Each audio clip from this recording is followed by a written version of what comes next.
Headset.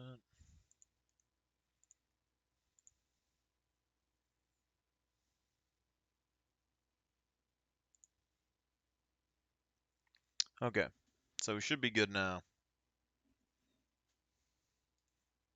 Go ahead and check the webcam.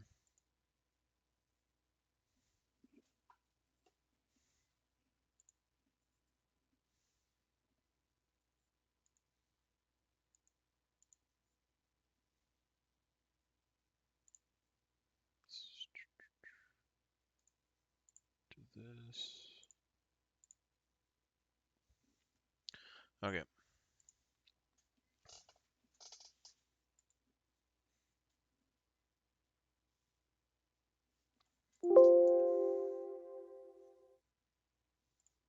Should have everything basically set back up. Now, I want to go a little bit over the carrack when we go into the game. I want to find some sort of way to see if I can fit, um, like a Cutlass Black or a Cutlass rescue ship or something in there. We've had a little bit of talk on Reddit with a few players about using the carrack as a medical ship, but people downvoted it all to heck. But in my mind, I'm looking at the carrack and I'm seeing a few things here. I kind of wish I could change my home city, to be honest. Anyway, with the carrack, I have a couple of interesting things that I kind of think about with it. One is it has those modular cargo bays on the bottom that don't move yet, but eventually will be able to get lowered and opened up on the ground. And then also potentially you could detach them from what some people have said. Right now, there isn't anything crazy like medical wise with the bed and all of that. It's like a tier 2 bed, so it's like in the middle. It's not bad. It's not the worst. But then you have, your doctors and your medical supplies on hand. But what I was talking about with the game, and I guess what a lot of the other people aren't really getting, is that if you're going to be a medic, unless you're showing up on the scene after all the actions happened, I just see it as a potential hostile zone. And a lot of these people have told me, that that isn't a medical ship. You need to use these other ships that are focused on medical. But I look at some of those, some of them are small and they're able to tow vehicles, um, which seems all right. And then the bigger ones are just like purely a medical ship with like no real guns, or maybe they have some good shields but not really guns, which makes sense.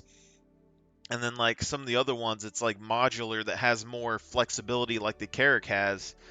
They have like two guns on it, where the carrack has four turrets that you could potentially have three turrets on one flank, kind of like a pirate ship, shooting around or whatever in any direction. You can basically get three or four turrets shooting at the same target.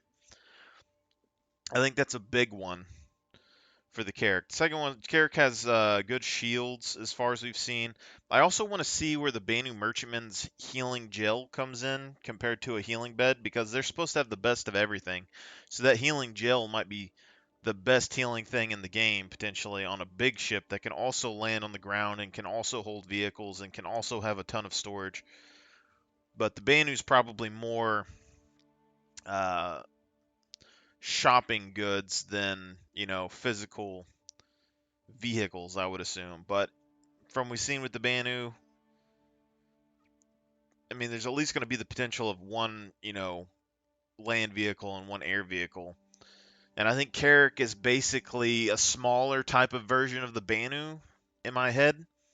Because all of those cargo bays, like if those were shops, you could potentially land on a planet, drop it down, and have your shops, lower on the ground. If you can replace them with medical bays, you could drop that down and have a medical bay ready on the ground. So I think all that stuff is very good. And then if you can detach them from the ship, then that's even another big benefit, is that you could just fly into like a war zone, drop it down, drop the medical bay. But really what I've been looking at is the vehicle storage capacity and such. So I want to know what kind of ships the Carrack can actually hold inside of the air bay. But even with one ship, you have basically a scout. Think of it like an emergency rescue helicopter. It goes in there. You can get an aerial view of a situation. You could use it for fighting a little bit potentially. It wouldn't be the biggest thing. But if that carrack touches down on the ground, you could potentially have like one or two big vehicles in the back of it, and then, one or two big vehicles in each of the cargo bays, which is already like 8 ground vehicles. You're looking at like potentially, 7, 8 ground vehicles, plus an air vehicle, plus the carrack itself. And unlike the other medical areas, like none of those medical ships are going to be able to secure an area like the carrack would. I really doubt it. Like the other things that the carrack, the way it's built, like people on the inside of the ship, they can go on the roof of the carrack and use it for like a defensible um, shooting platform. They can go off the sides of the carrack and the loading areas and stuff. But when someone approaches the carrack and tries to attack it, unless they like jump on top of the ship, probably the best situation they would have is to blow a hole in the top of the ship and enter through that. But if they're trying to approach from the ground level and the ramp is up, there's not really much that they can do. In those cargo bays, their control panel is up on the elevator itself or up on the walking platforms. So if someone was trying to say enter that ship and they go into the cargo bays, they're not really going to be able to get up to the next level without somebody allowing them to do so. So it has a lot of areas where you can kind of maneuver around the ship while also having, pretty like powerful shields from all we've seen and good guns. If that thing lands on the ground and you have, maximum shield power on, and just a little bit of that turret access, I would assume those turrets are going to be able to handle infantry and ground vehicles pretty well, you know. Um, but yeah, I think with the Carrack, as long as that ramp is up, there isn't really a whole lot anyone can do to try and take the ship from the outside, which makes me think that the ramp should be the main cargo area of the ship right now. You should load all your cargo in that back ramp, but when you're deploying and loading your troops up and such, that should be the cargo bays. So when I'm looking at the Carrack, I'm looking at something that can travel long distances for a long period of time without coming back into dock. It's capable of fighting on its own. It's capable of exploring and stuff on its own. It's going to be able to find jump points and things and explore vast distances and be there with other ships, that are doing the same thing. Doesn't really need like a caravan of ships to protect it or anything along those lines. And I'm thinking more of it like a strike team ship. Like it's a like a field hospital and a strike ship where you can go down and have like 20, 40, 60 guys, 8 vehicles, airships. You just land, deploy everything all at once, swarm an area, kill everything in sight, pack up those that are injured, load up all the goods that you can carry, and then like haul ass out of there is what I'm looking at it like at the moment. Because it has a ton. Like they say that it's like a 6-person crew or something, or like yeah, it says like a 6-person crew or whatever for the Carrack. But when you look at it on the inside, there are suit racks everywhere. There are gun racks everywhere. Like, there's things that hold like 4 guns or whatever. I mean, you could say it's for respawn, but like if you're gonna be doing like even if you do half of the rack, you're looking at like 2 times. Uh, if there's 4 weapons that can be held in the rack, and you could supply 4 people, even if you allow them 1 respawn and you have 2 weapons per person, there's still a lot of weapon containers and stuff in that ship that you could use.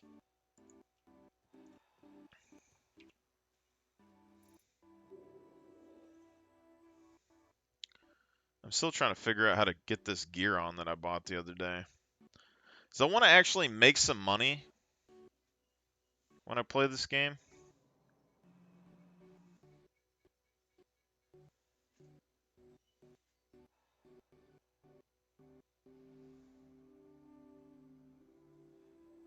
Like the music and stuff glitches. I kind of like the music, but you know, with it glitching, I kind of just want to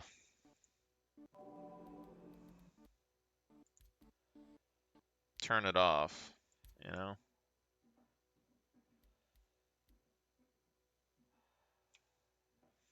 But it sounds good.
I really just want to get my shotgun and stuff out. I just don't know.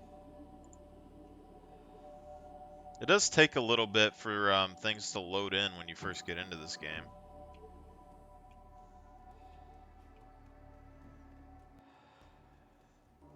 I kind of want to change like starting areas though. Like I've gotten used to this place, sure, but I need somewhere that I can like land my carrack and then get another ship. Every time we've tried to do that so far, we haven't found a way back into this building, or we haven't found the ship that we leave out in the open world. It's kind of annoying. What is it? It was this way. Yep.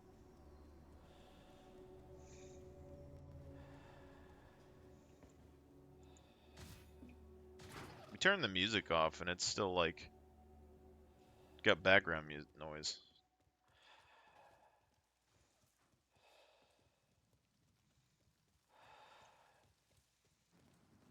The next shuttle is approaching the station. The breathing doesn't really make sense without a suit on.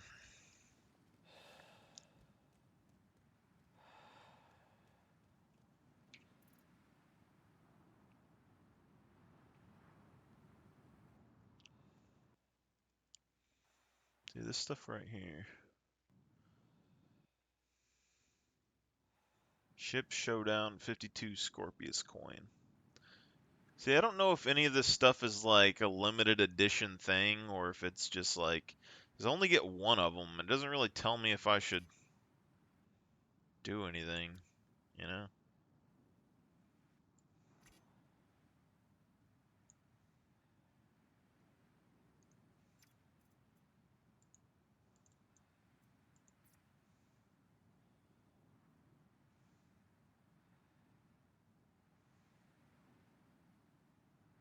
The next shuttle is approaching the station.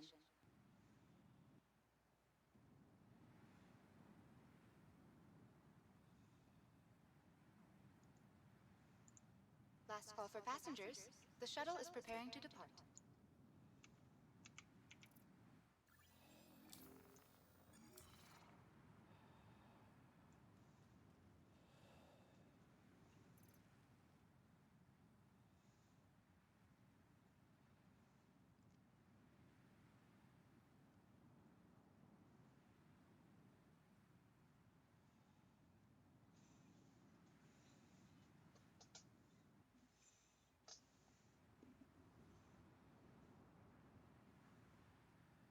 The next shuttle is approaching the station.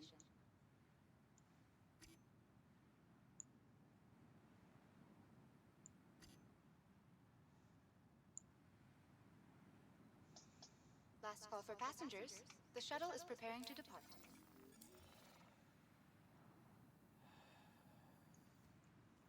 So this is the thing that annoys me with this place, the shuttles.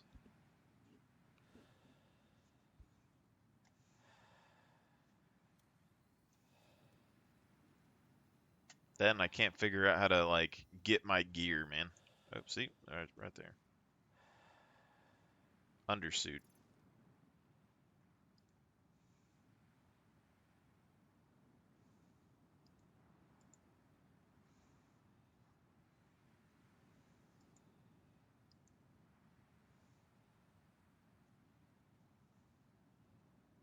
The next shuttle is approaching the station.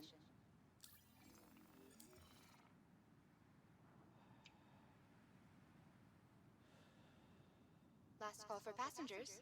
The shuttle is preparing to depart.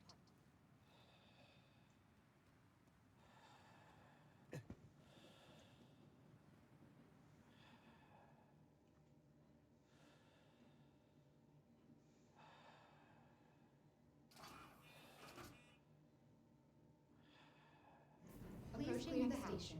That Shuttle reaches sucks. its doorstop. Please prepare to disembark.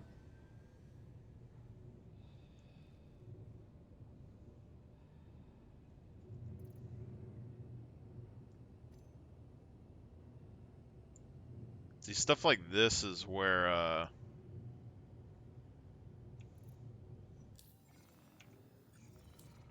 you're gonna have problems.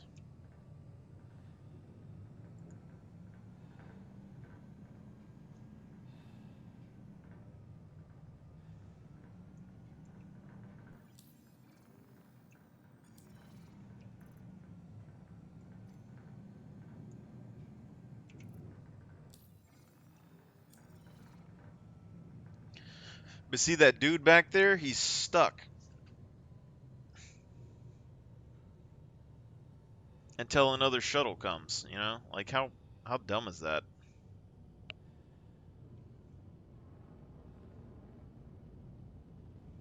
The next shuttle is approaching the station. Although this place is fairly simple to like maneuver around though, because like the Approaching shuttles the next take you station. to the It is at places you your need to stop. go, so Please it's kind prepare of to disembark. Last call for passengers. The shuttle is preparing to depart.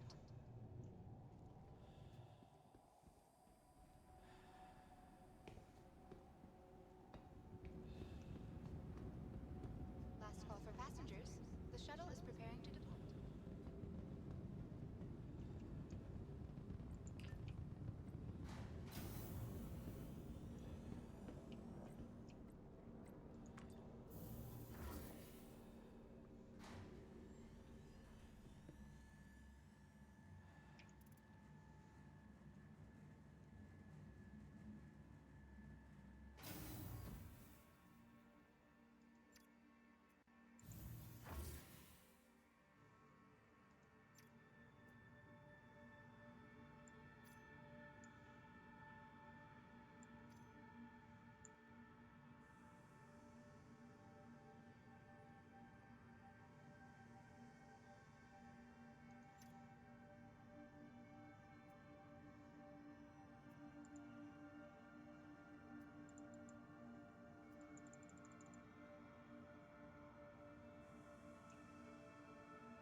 I don't know how much air these things hold either.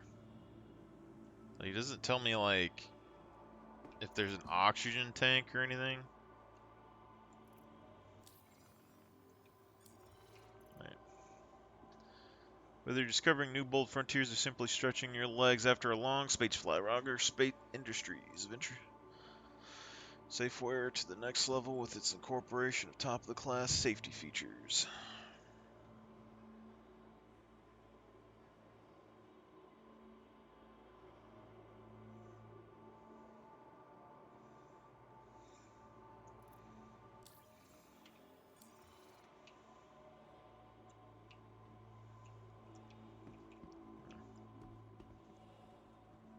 F plus.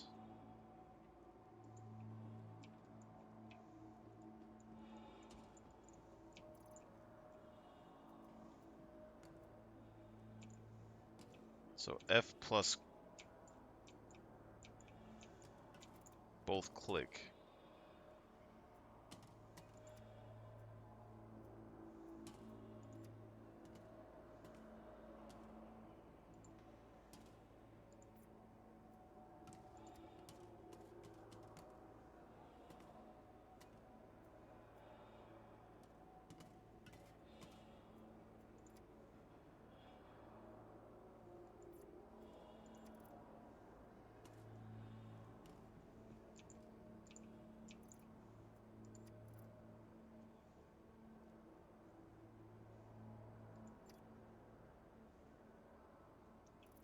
Interesting.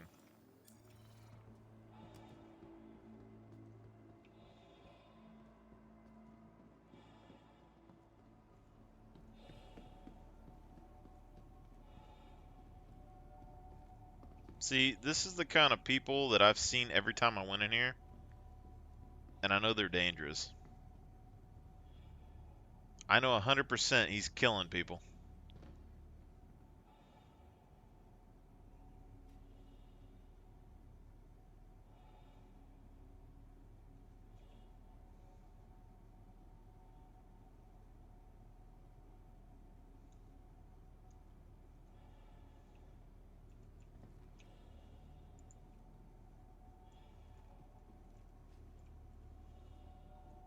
Nice looking helmet, though.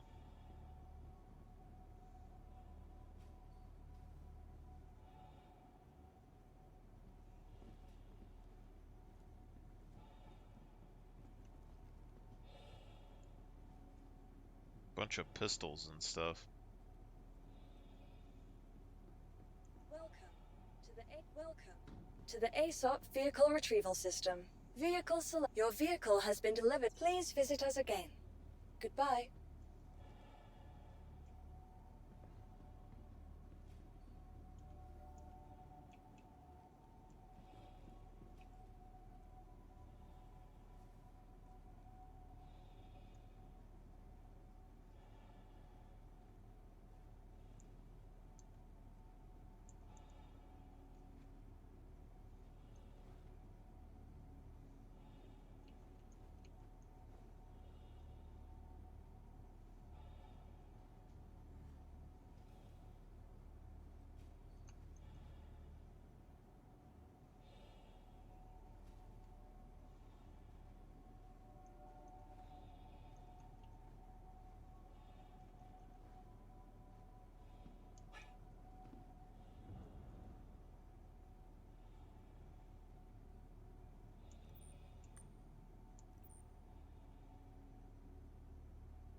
Dude, where'd all my money go? Holy crap.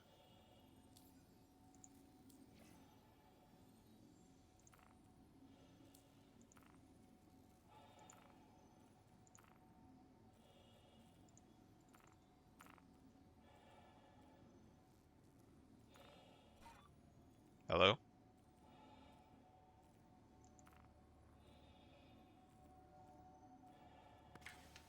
Fuck you. You can hear me?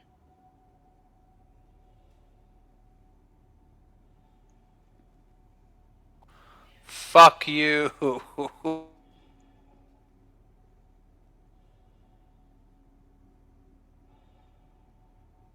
Are you one of the So can you armored hear guys? me in game? Yeah, I can hear you. Yeah. Okay, so it's like voice proximity. Mine doesn't work. Can you hear me in the game? You Can you hear me? the armored guy Can you hear talking me to for the real? noobs? Fuck you! Dude, that echo. Hey, what's your name?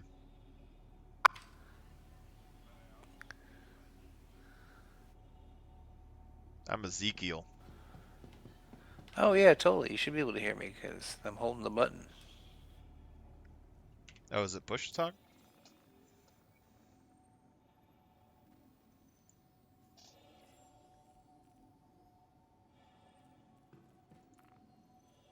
A W?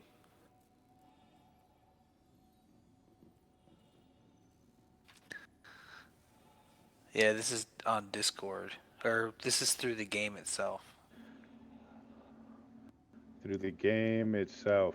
See, I can't hear me, so I don't know if it sounds like I'm in a can. Hmm. Over.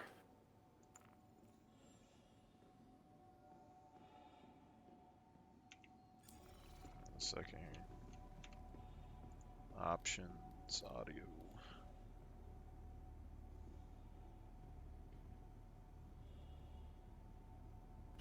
Fuck you!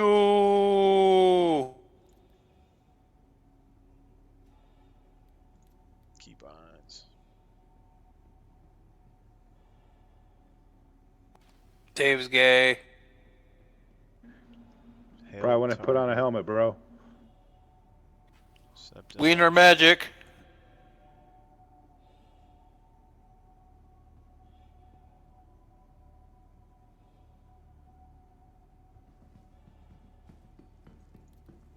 Comms.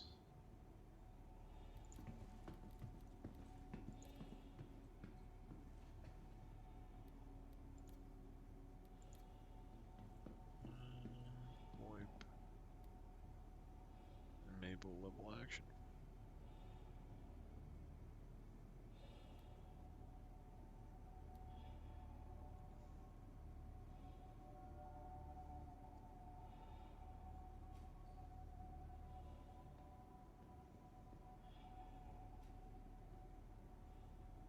What the fuck is all this shit, man?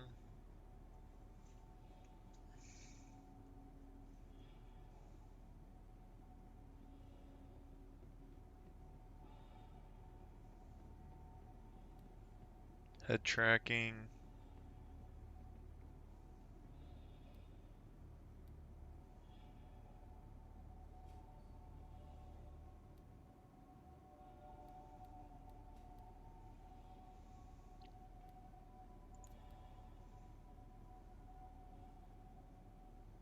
Toggle chat window.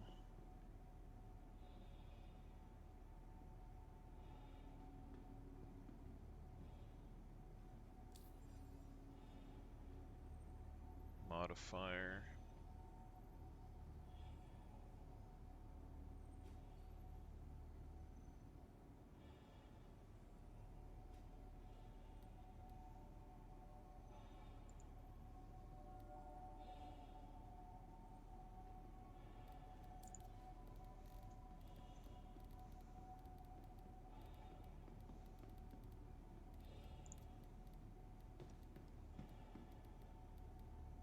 Push to talk. Numpad plus.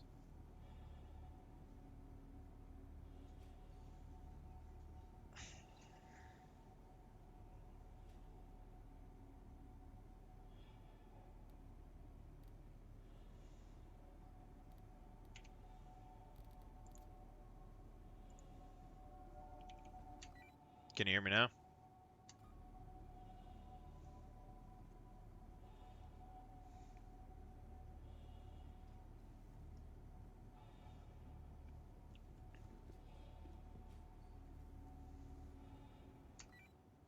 I had to look in the menu, and they need to work on that shit. It's fucking confusing.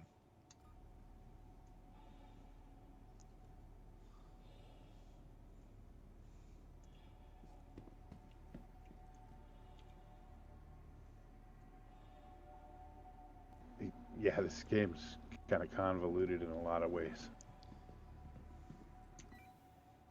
I went to the VoIP thing trying to figure out what button was pressed to talk, and then it's just like all these options for head tracking during conversations and shit. And I'm just like, where the fuck is the key at?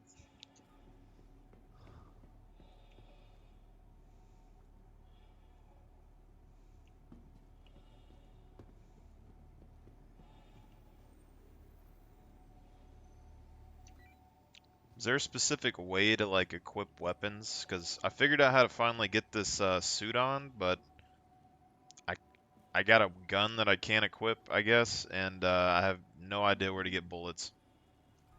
Oh, okay. You are brand new. I got you. Give me a second.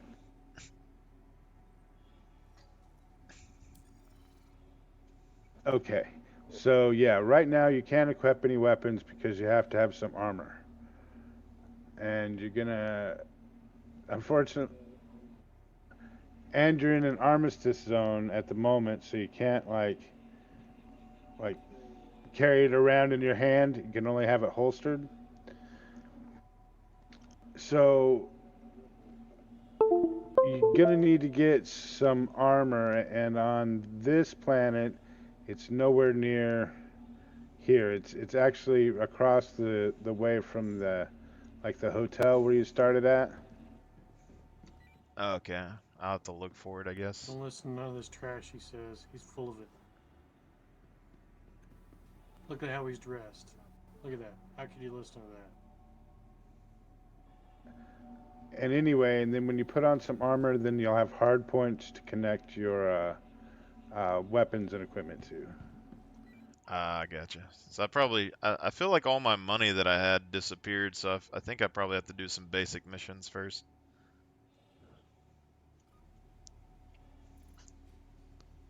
You can check your money by using your Moby Glass.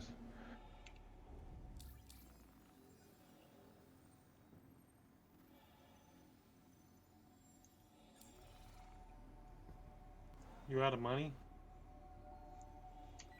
Well, I mean, it gave me some when I started off originally, and now it's saying like 700 bucks, but I haven't bought anything. I died twice yesterday though. You got a multi-tool?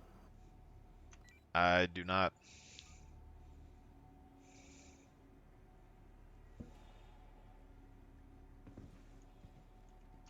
I do have ships though, okay? Yeah.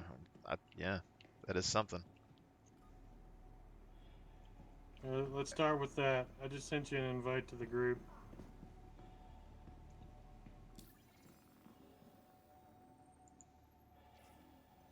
Yeah, I sent you a friend invite too.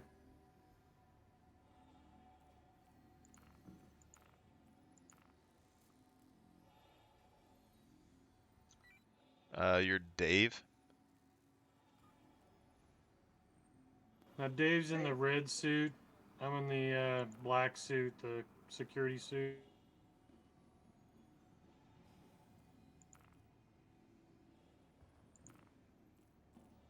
Well, I And accepted the Malakar's the other one. Malakar. I think I accepted all the friend requests. I'm not seeing, oh, party. Did it just automatically put me in the... You're already in the party. Oh, that's weird.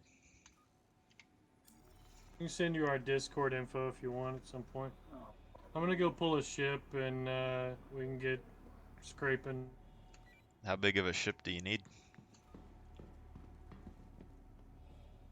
Welcome to the ASOP vehicle retrieval. Your vehicle has been delivered You to the wanna following hull scrape location. and go make some money? Yeah, I wanna test something out though too, because I have Please some visit ships us that I again. backed like a long Welcome time ago, to the and I welcome want to see to the what can ASOP fit vehicle inside of retrieval the system. hangar thing.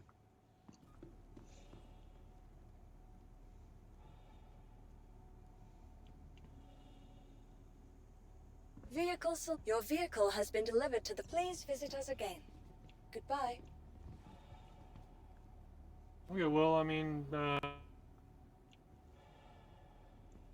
we were gonna go hull scrape and make a bunch of money. I mean, I'll come with you, I guess. Do I need a ship or just follow you? No, you can just ride in one of my ships. What ship were you trying to fit inside? I can probably just tell you if it'll even fit. I was gonna take a carrack and then try to put the Sulian and the or the Cutlass Black inside of the hangar on the top. Oh no. Nice idea though. That would be nice. Yeah, I wish the Now, cargo bay's open, because if I could fit a ship inside of that Ibuki. cargo bay on the bottom and make a little mini carrier, Oh it'd be sure, cool. sure. Yeah. No. That's too tight. You can fit an Ursa fairly easy. You can fit most of the ground vehicles. You can fit. I think you can take one of the Archimedes and Merlins and wedge them in a little bit. But a Cutlass is a bit too buku. Yeah, I'd probably try to put those ships in there, the Archimedes. Just that's like if you could put two in one of those cargo bays or something, that's like I don't know, Yeah, you can eight. take say I've stuffed an Archimedes into like a Valkyrie. It fits okay too. They fit okay in freelancers. You got to put them in backwards, and then you can shoot a Archimedes or a Merlin out the back of a freelancer. Yeah, I think I was kind of curious about using the Carrack as a drop ship kind of medical thing. Like you put tanks and shit in it and just roll out, land it on the ground. Tank But won't fit. damn. Yeah, the Nova won't fit. I haven't tried Storm will. the Storm. Scott says the The, Storm will. yeah, the Malachar Storm totally says fits. Yeah, Malachar. Come on. Hangar Hangar 14, what? guys. Hangar 14.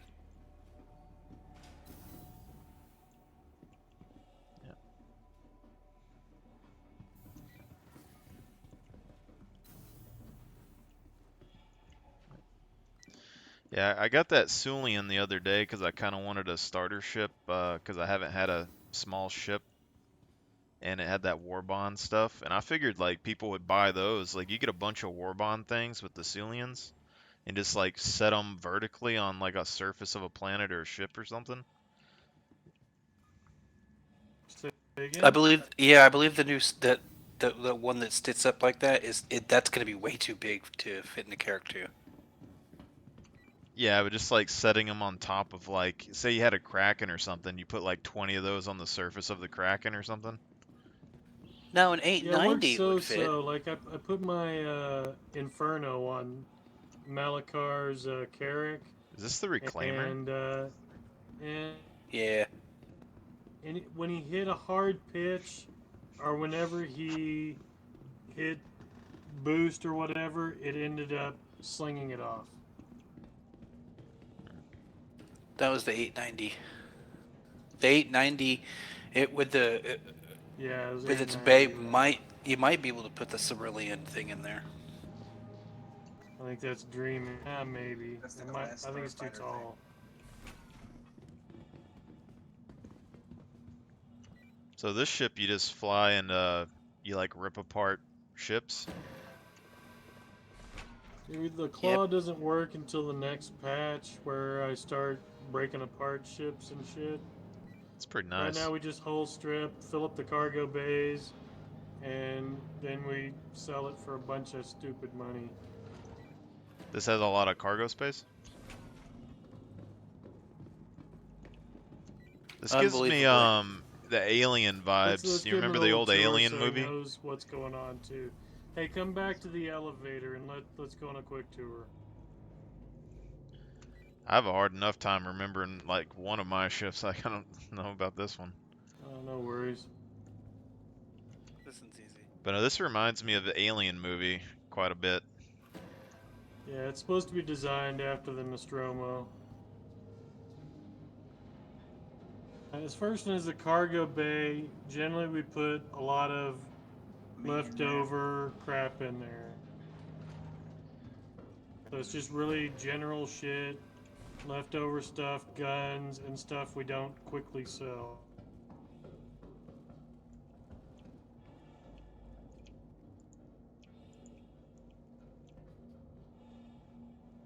Okay, so it's not too bad.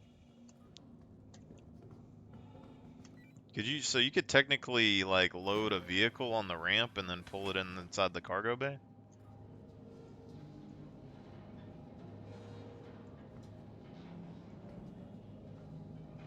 Next one up is a salvage hold. It really just depends what I can fit on in this. So above here is where most of the stuff gets broke apart, and then it drops down a thing here in the back, and then we stack this as extra storage. Really, we use this as overflow, and we don't get a lot of overflow. The game's kind of buggy, so it's best to, after one big load, we go and sell it, bank it, so that we don't have a lot of extra. Is this a trash chute?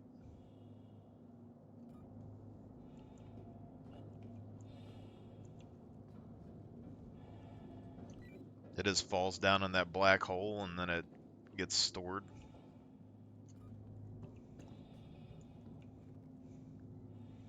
This is a pretty expensive ship, isn't it? Yeah, it was a little bit. Really? I own most of the large capital industrial ships. Yeah, the largest I went was the Banu, but I didn't. That was a long time ago. I was still waiting on it. Yeah, I got a BMM. I'm waiting for that one to pop out too. I'm gonna use that as the org's centerpiece and such. I kind of wonder how much you can make So from salvage. all the RNC, when we scrape it, they all come to the left one comes here, the right side comes to the other one, kicks out these boxes, or you can make the tools and all. Come over to this one. Let's see if you can make a multi-tool and all that shit. And This makes tools.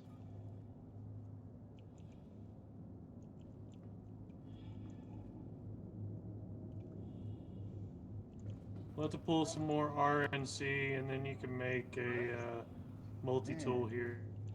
That's kind of interesting. If Within it all, we usually stack it all back here in the cargo grid. And then we got some overflow storage above and about.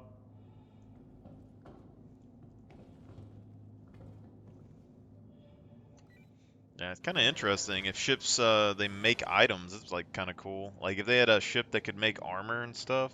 Yeah, that's really handy. It's really kind of new. When salvage came out, the Vulture can do the same and make multi-tool and some of the basic stuff. But mostly it just cranks out boxes that we sell.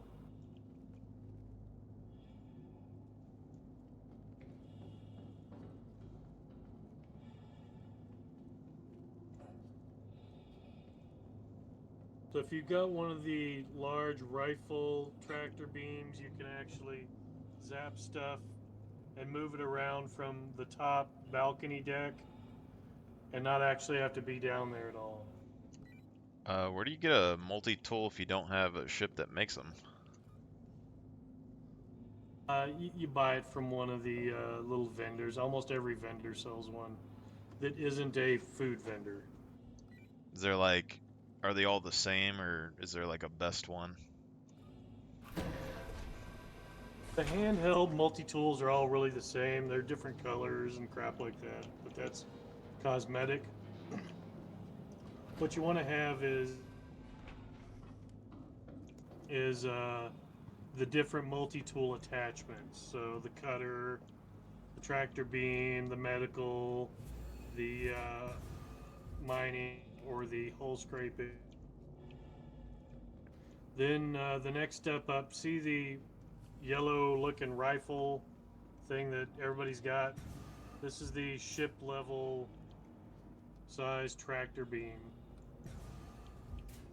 I lost you, my bad. Oh, that's habitation, captain's quarters and bullshit.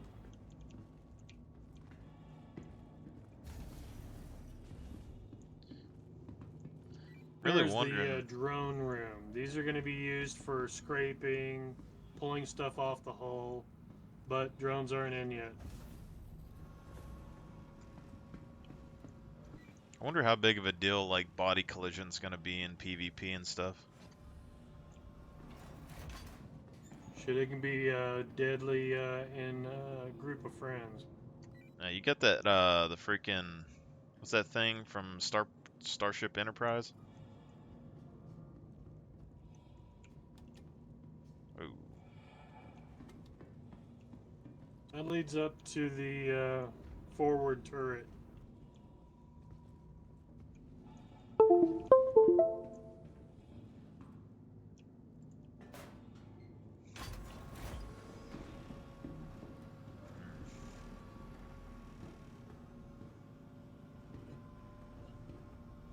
I'm really And interested in there's the the defensive. bridge and overlook the munching station and all that. Like, I'm not sure how they're gonna have people invade other people's ships yet or whatnot, but like, I'm kind of interested in the defensibility of like a lot of ships on the interior. Tight hallways, bottleneck stairs. Like, if you could turn the power off and it shuts the elevators off or something, that'd be cool.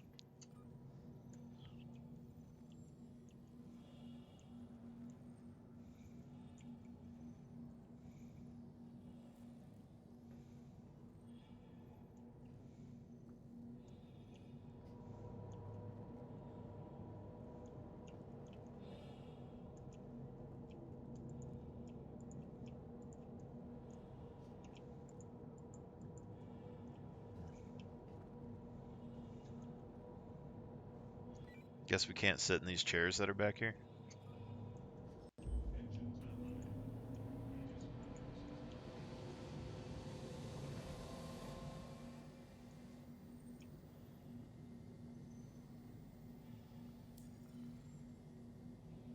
Sorry, we're trying to get a repair and get it refueled and get back underway.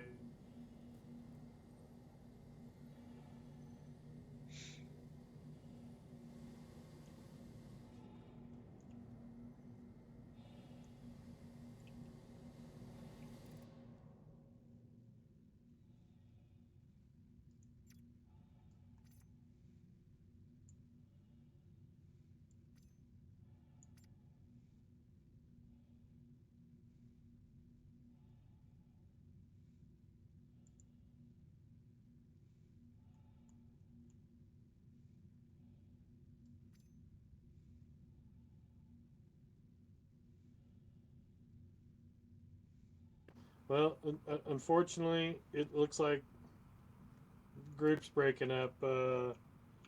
Arnvalder's heading out for the night. I've got to go help with dinner stuff. Launch complete. All right. And the game's not letting me refuel my ship for some reason.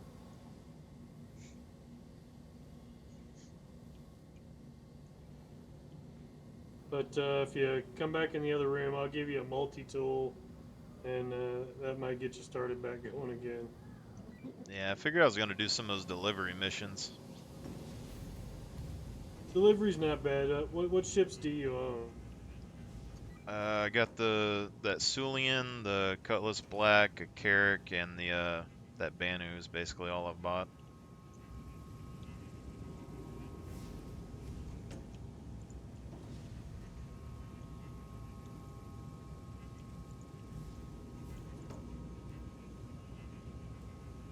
Game's not letting me drop stuff off my person either.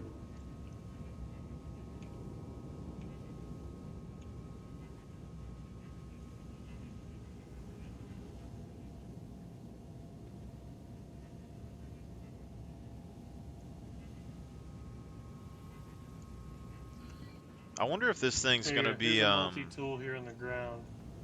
You'll have to attach it to your thigh or like a pistol. You might have to squat to pick it up. Hold F to be able to grab it. Ah, you got it. Okay. How do I pull it out?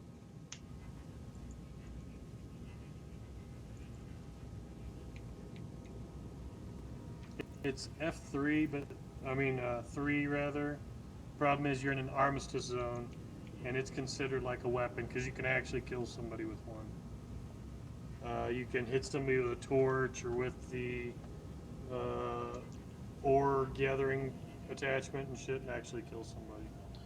I kind of wonder if like this ship would ever be able to do PvP stuff. Like you just like ram into somebody with the claw and like eat half their ship.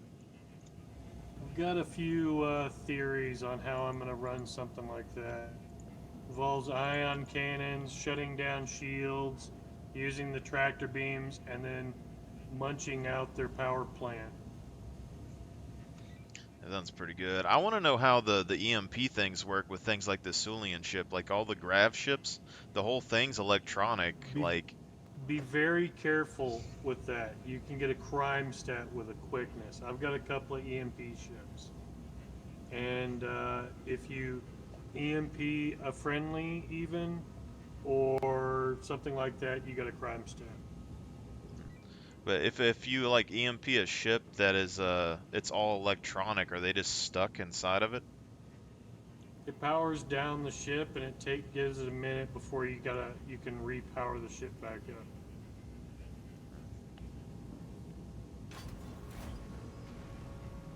The quantum interdictor works the same way. As long as the interdiction module's working, nobody within its area of effect can jump.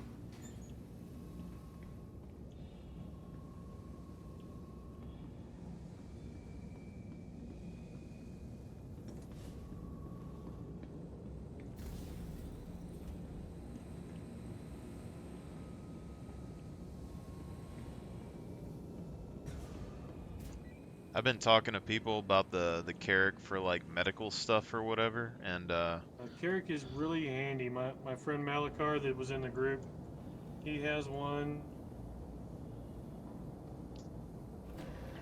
And the best thing is you can go in, bind yourself to the bed, the medical bed, and then bam, you can land somewhere, do a bunch of missions. If you die, you're going to come back on, your own.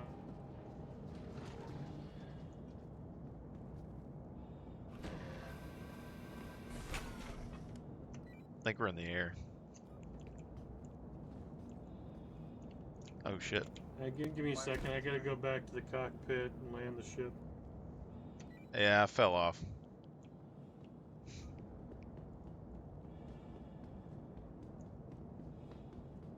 I appear to be good though. I don't know.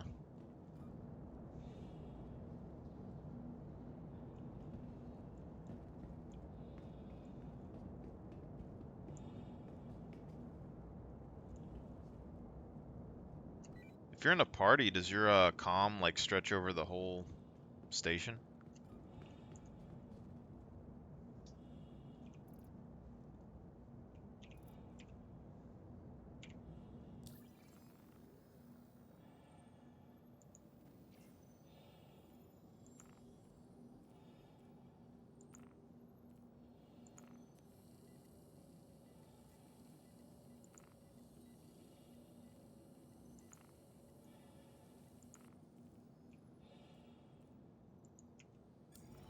Huh.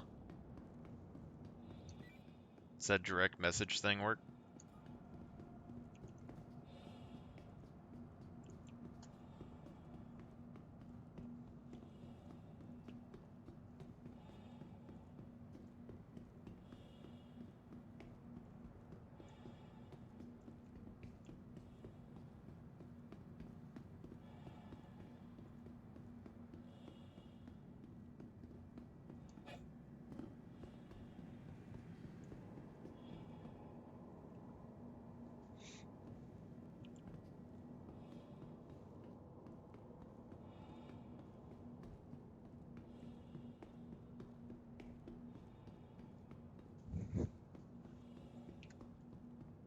This is a pretty big ship.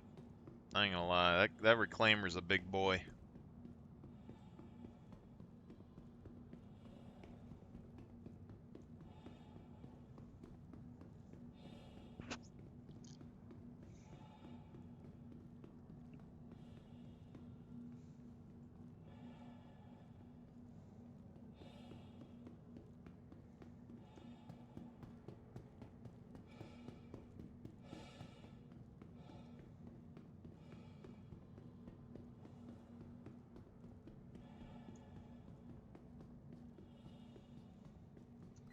Yeah, I don't know how far the comms reach.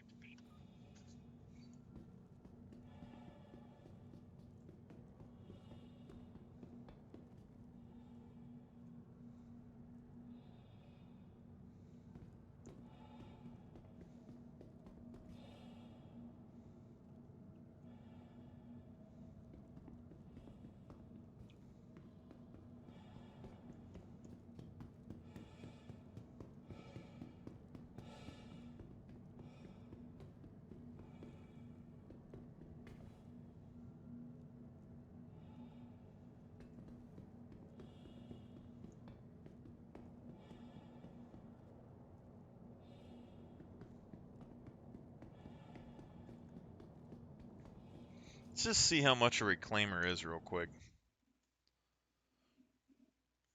Let's go over here.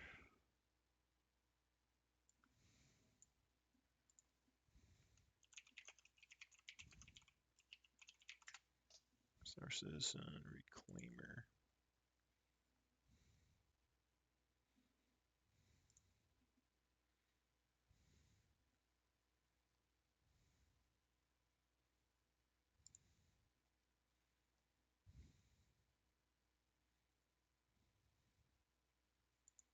View buying options. 400 bucks.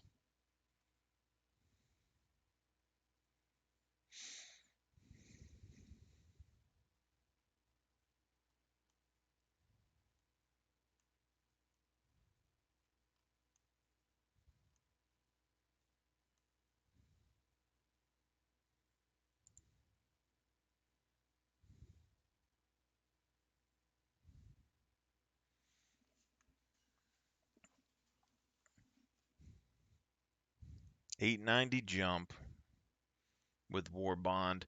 This Pioneer thing I'm kind of interested in, but I don't want to spend 700 something dollars over here, you know? Because you get a claim license for land.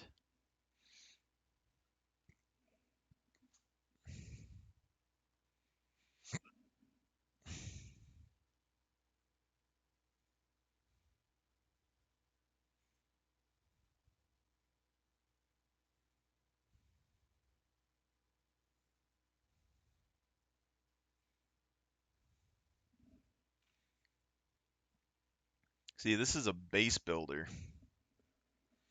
which is just very odd to me. Like, if you're able to change it to do some sort of modularity, could be a very big ship. What's this one do? Long distance luxury space travel.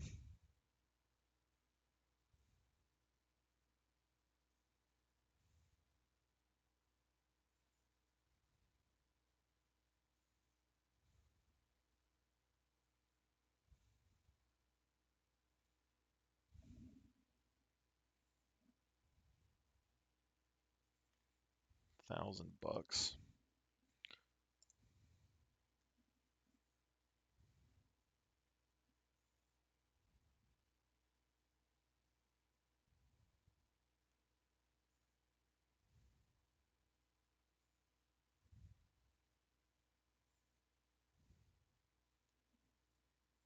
Legionnaire.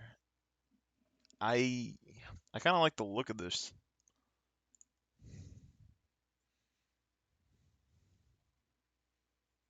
Liberator.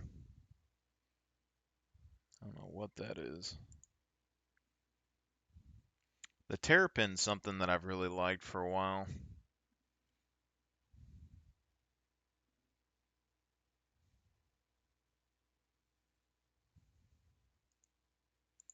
See, this SRV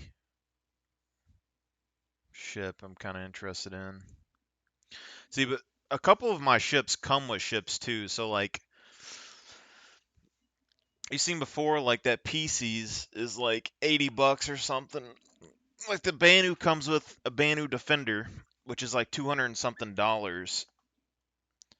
And then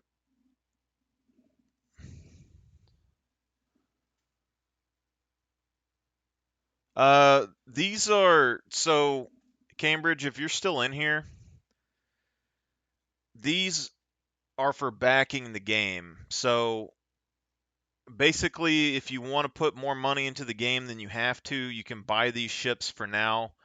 But as far as I understand, after the game is launched, they're not going to allow these anymore.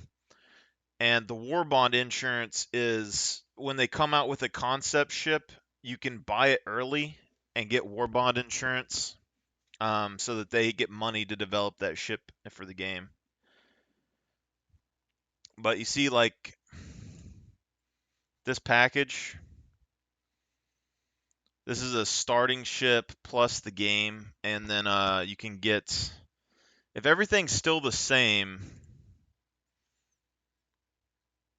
you get the Squadron 42 as well for like $10 extra. But essentially, what they've told us is that any game, when the game come out, you're going to be able to buy it. Like, you're going to be able to buy it pretty easily. They don't want ships to be super difficult to earn in game, so buying them early isn't the biggest thing. But like this thing right here, the Mustang Alpha, is a pretty decent starter ship, and the war bond insurance means that you're always going to have insurance. You never run out. All the other ships, when the game comes out, you're going to have to pay like an insurance fee for your ship. So like I got this Sulian the other day just because I don't have a starter ship in my thing anymore, and I liked the design. Cutlass Black is what I originally had started with, but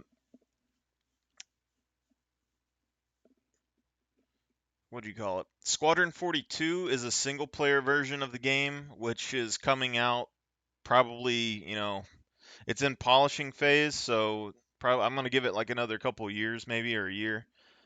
Um, but that's gonna be the real big thing that's gonna get more and more people interested into the game, I'm sure. And then Star Citizen right now is still an alpha, but essentially it has a bunch of, shooting missions and loot missions and stuff, but it's not complete. They're moving features from Squadron 42 into the Star Citizen online version. But yeah, all these starter packages, like the 45, like I would probably just get this $40 one if I was just looking to get into the game.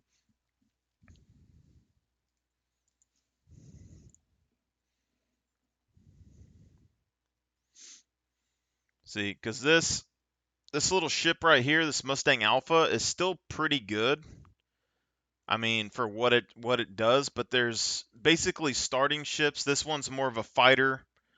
They got one that's more of like a cargo hauler, But you get the Star Citizen download, and then you get a little bit of starting money, and you get this ship, and you get a couple of months, like 2 years of insurance.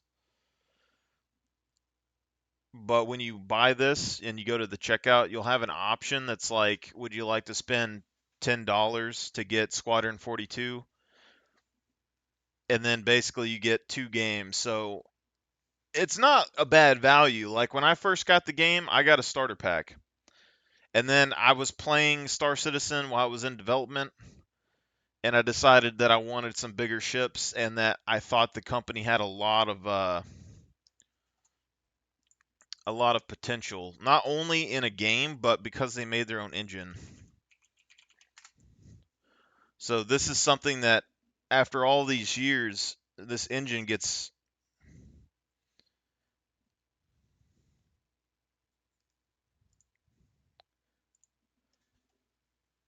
Hi, It's going to be able to be used on many different games. meet Woodger.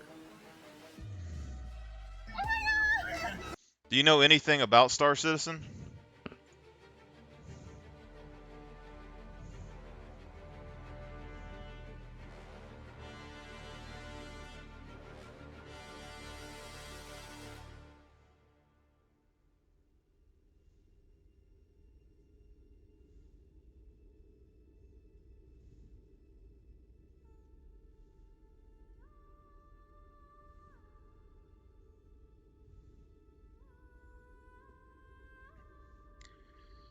I mean, it's going to be more what Starfield wanted to be. That's part of the reason I didn't buy Starfield, is because when it came out, I already knew there was better options, and I don't really buy random games for no reason.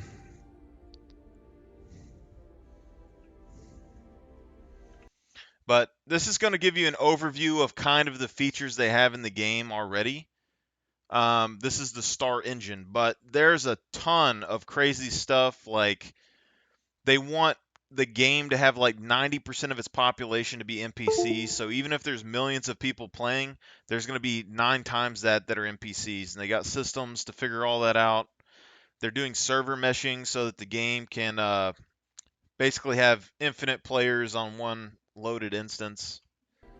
I mean, everything's persistent, so if you drop something in the world, it's going to be there forever unless somebody does something with it.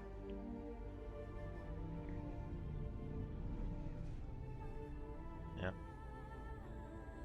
Fully explorable planets, no loading screens. That was a big deal. I was around when that actually came out.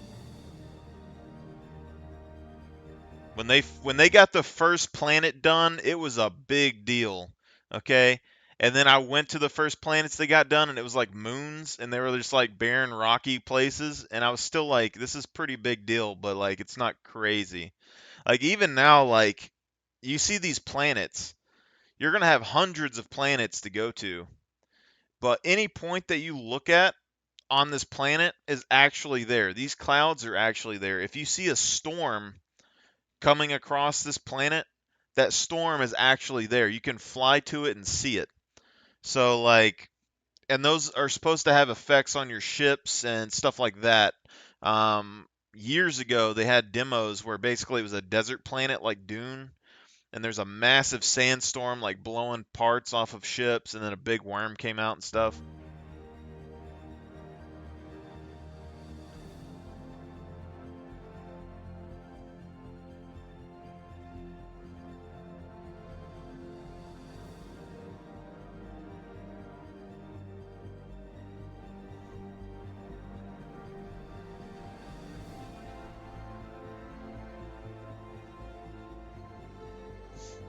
This is Microtech.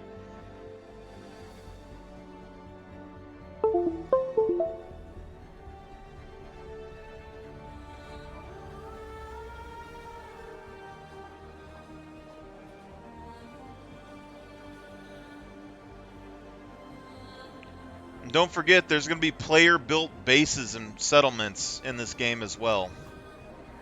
So these are just the main settlements that you can build, or that you can go to, but players are going to be able to build their own zones.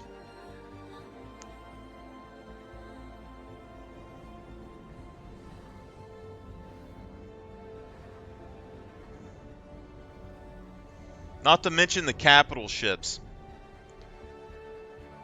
So Cambridge, real quick, that ship that you saw in the hangar, if you saw that Redeemer is a really big ship, okay? But it's not even the biggest ship in the game. They got ships that are the size of these cities that are coming to this game, and people are going to be able to fly those with crews of thousands of people constantly. I forget what the biggest one's name is, but the biggest ships in the game, you're supposed to be able to find their wrecks and like recover them. So they're going to be like big things people fight over.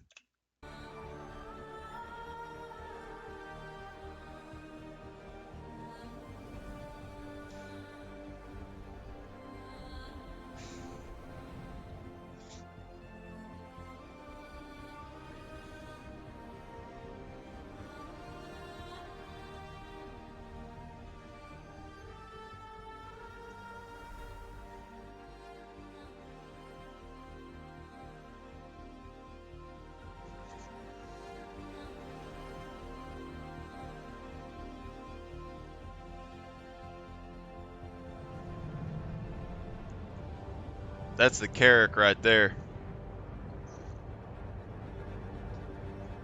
I got that ship right there.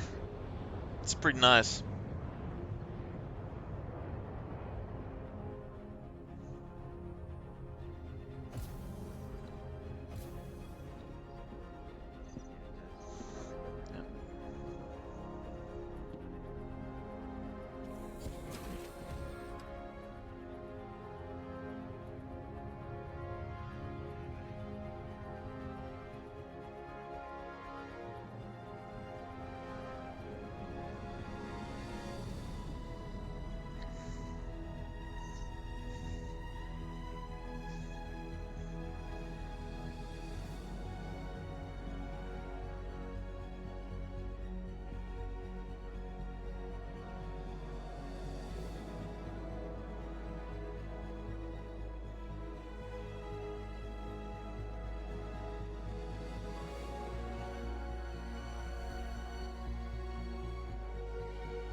See, my thing is I haven't even got to see any of this stuff here. Like, I haven't went and looked for caves. I haven't mined.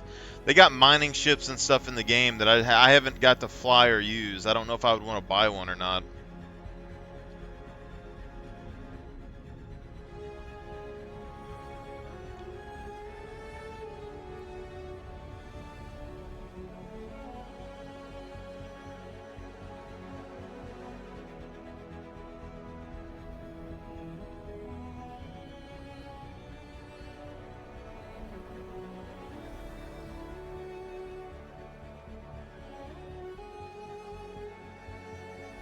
And they got everything from cloth physics to gas clouds in space, asteroids. The ship destruction is, you should see it in this engine video here. But it's going to be fully destructible environments, basically, like the building structures and the fully like destructible ships. So when you're flying a ship, people could shoot your wing off or leave bullet holes in it.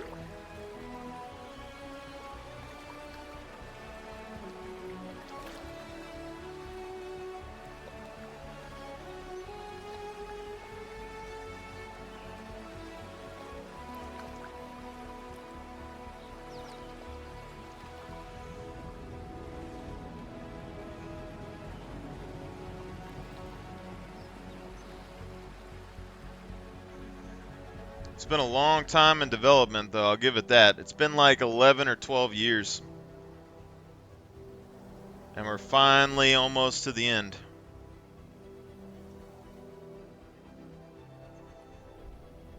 Another thing is all the graphics and stuff that are in the game, if everything's held true from like all the stuff I've seen over the years, they've made it in a way that the graphics and stuff can continuously be updated. So even if the game gets older, they're going to be able to update the graphics to look newer and newer. Like, they're making the game so it can last a very long time.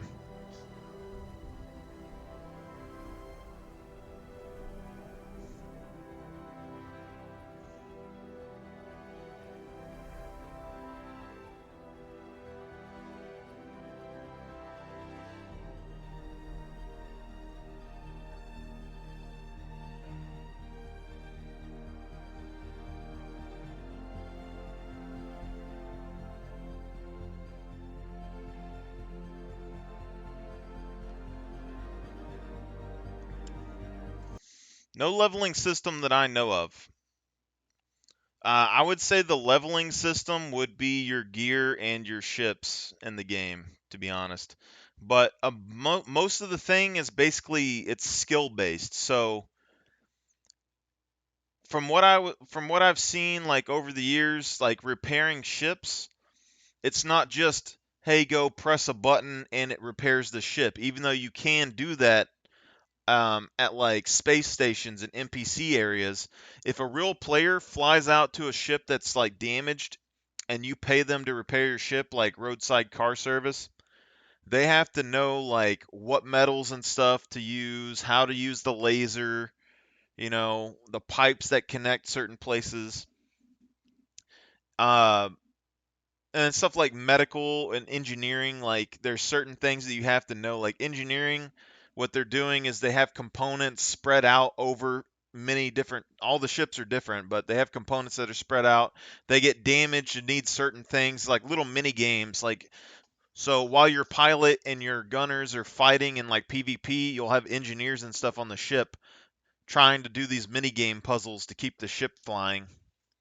So a lot of stuff is supposed to be skill based. Like even mining, um, when you mine with the laser, you have to basically scan the rocks and material and manipulate the laser's power and heat, um, without making the rock explode and stuff. So if you're mining asteroids in space and you don't know what you're doing, you're gonna like overload your laser and damage your ship, or you're gonna like make the asteroid explode, which is going to push your ship around inside an asteroid field and have rocks flying everywhere, so it might crush you. Things like that.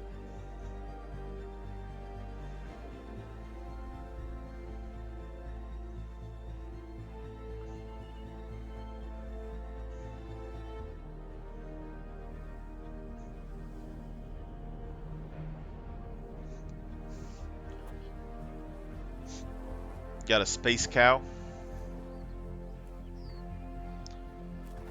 I'm really curious what they're gonna do with the animals and stuff in this game. Like, is harvesting their meat and stuff a thing, or having a farm? So I could see players just going around and shooting people's livestock.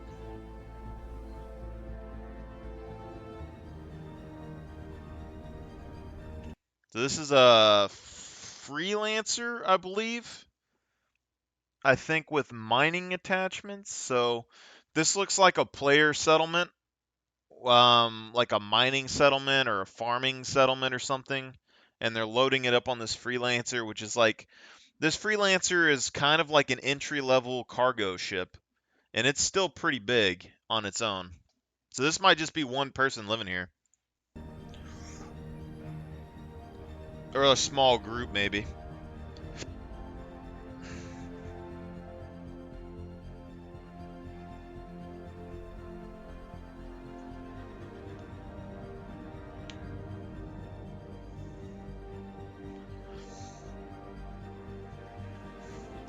I'll tell you, like, my main concern when I first backed this game wasn't necessarily like, is the game going to be good or not? I thought what they were going to do was take money, develop these tools to build this crazy game like this with these realistic clouds and lighting and all this crazy stuff like gas planets and acidity and hazards. I thought they were going to build a system for that and then sell it and not even make the game. But they continue to make the game and it keeps getting better and better. Like, that point in my time's already passed. Like, I've already spent, like, to put this into perspective, like, today and tomorrow, I'm buying stuff online to build me a personal at-home gym. And I was going to buy an e-gym at first, but they're like $3,000 even though they save space. I'm buying like normal gym equipment and it's going to cost me like 1,400 bucks just for like 300 pounds of weight and like a rack and a bench and all that stuff, right? This game, I backed it a long time ago and like dumped like a grand into it because I really like, and it wasn't all at once, but over a period of a few years, I dumped a grand into it because I really believe like this is going to be one of the final games that I buy. Like, when it comes to space simulation, space flying, other game companies might be able to build a game that's similar, but I don't think it has like the craziest potential compared to this game. Like, with already everything that they've built, even down to like cloth physics, metal physics, bullet and projectile stuff, like it's just whole next level. Like, if you want to put your money on a game that's going to be around for a very long time after it launches, I'm thinking this is probably going to be it. Like, I don't know, because some of those older games, I just like when this game comes out, like I don't even know if things like uh God, what's that game, No Man's Sky or whatever, like I don't know if it's gonna last the test of time or not.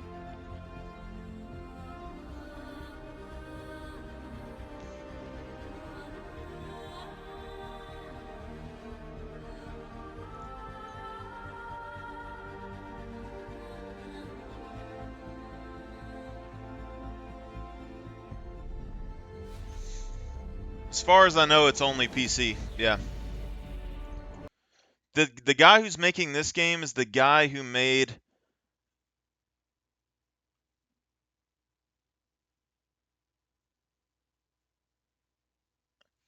Yeah, I didn't buy No Man's Sky. I saw it like in development.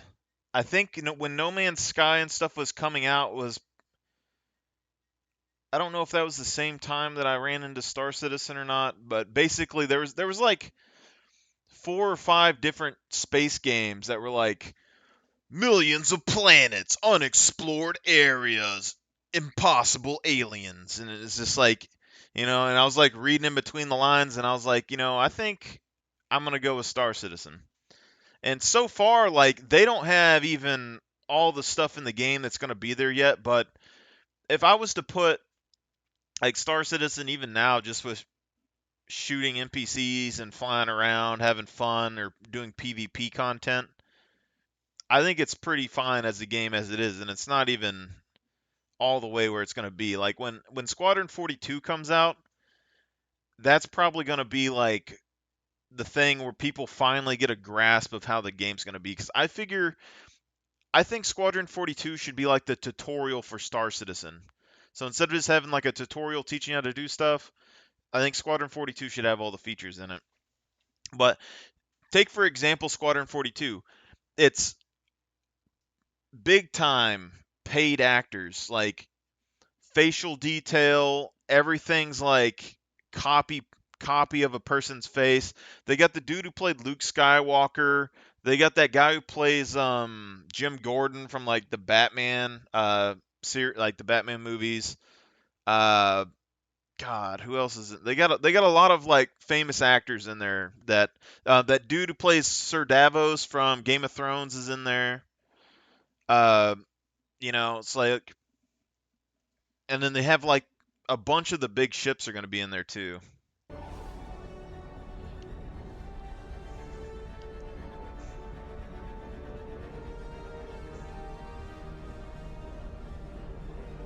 If they somehow magically flop that Squadron 42 game, I don't know what I'm going to say about it. Like, it seems near impossible for them to do bad unless the storyline just sucks.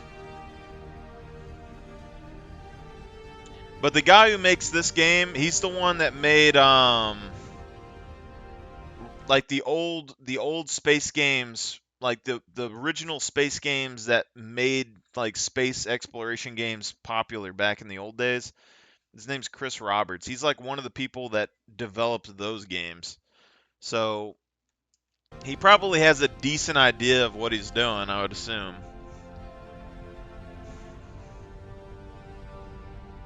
Even though I think his company or his group needs to reel him in a little bit.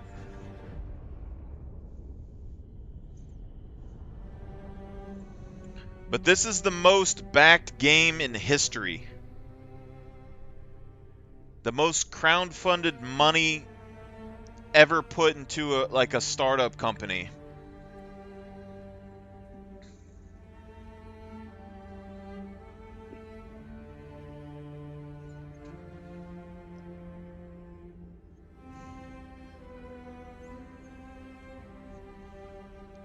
So all the planets are real, all the gas giants are real, the sun is there, the planetary rotations are all there.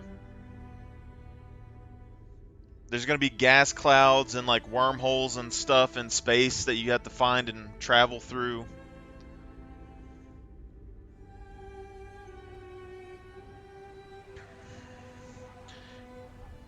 What I'm really curious to see is how they handle survival mechanics. Because right now they have beacons and stuff in the game. You get into trouble, you can pop a beacon and like wait around. But I really want like people that get stranded on a planet, like their ship loses power, they fall into atmosphere and crash. If people survive, I want there to be like survival mechanics on the planet's surface, to be honest.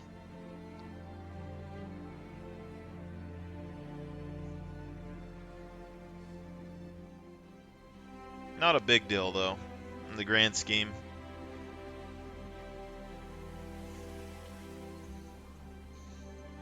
This is that home city that I was in earlier.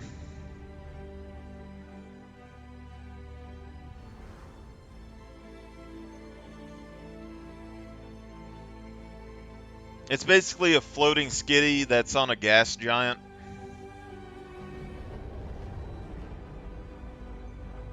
This is oh, that's a Mercury.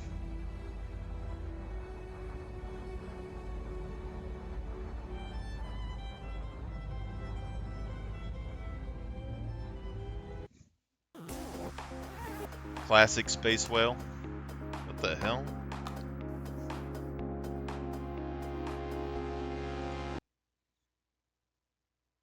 The fuck is that?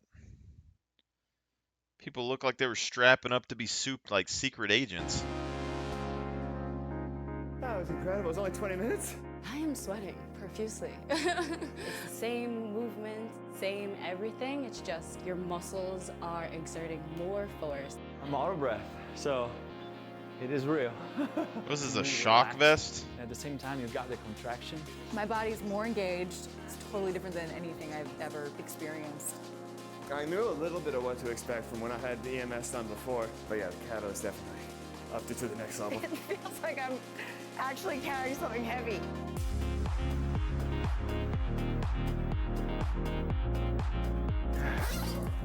All right. That was one hell of a workout. Someone sprayed him with a water bottle.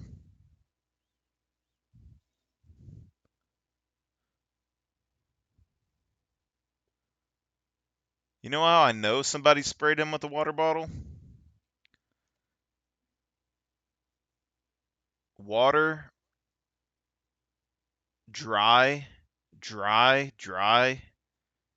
clothing's dry.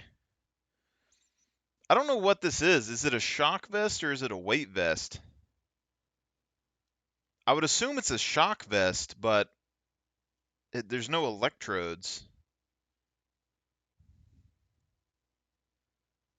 I don't think.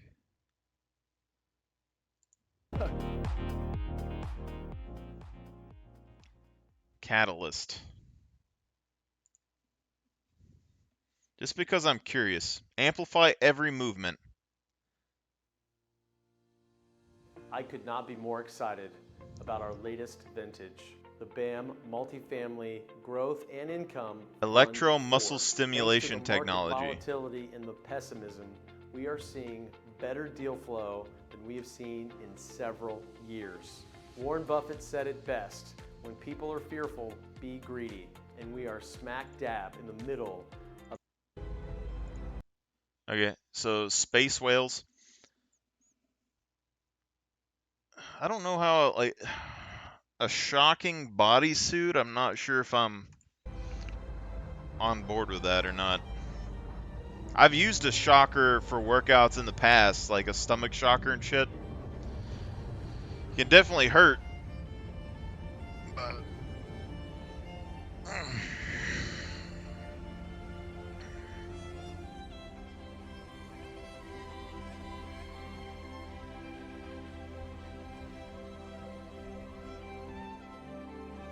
See, but like things like these space whales, guaranteed players are shooting those things. There are gonna be a bunch of dead space whales. If they don't like just instantly spawn, they're gonna go extinct.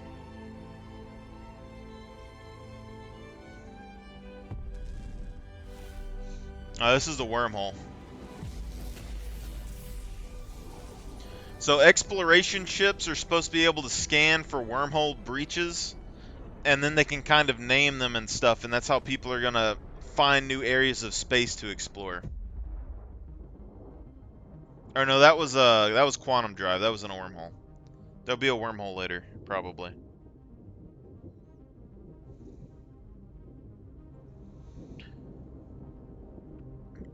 But yeah, as far as I know, PC only game. They're really pushing the limits of technology. This is a racetrack. I haven't tried to race in this game, but it's already hard enough to fly, to be honest.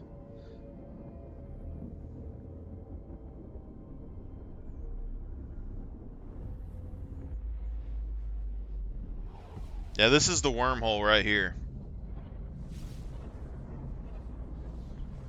So this thing that they're flying through right here, when you're discovering a new jump point, this is going to be a wormhole that basically, like my carrack, that massive ship, it's supposed to be able to explore these. It has drones that go through, and you can fly the drones through it to map it out. But I'm assuming you might be able to fly a ship or something in here too, but if you mess up, you're going to die, probably.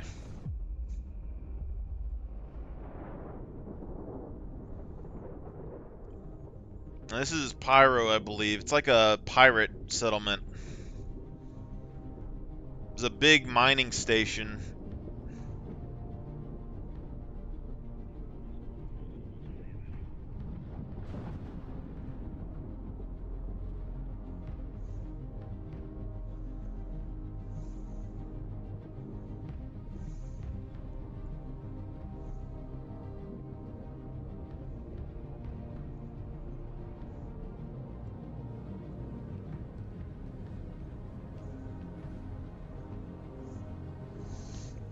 This is what I'm saying though, is like ever since I backed Star Citizen, it's like most of the space games that come out, they just don't track on my radar because they're not to the level of this game yet. You know, like when you get to a certain standard or bar is set, it's hard to go back. It's kind of like medieval survival games. I'm looking towards PAX Day because it looks good, player built planet, all that good stuff. So it's basically going to be my medieval version of Star Citizen in my head.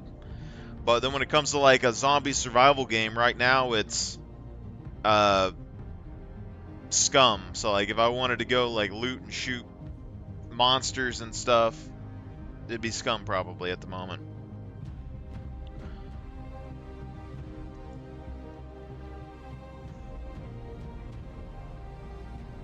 And my fantasy MMO game is Guild Wars 2 at the moment, or Baldur's Gate.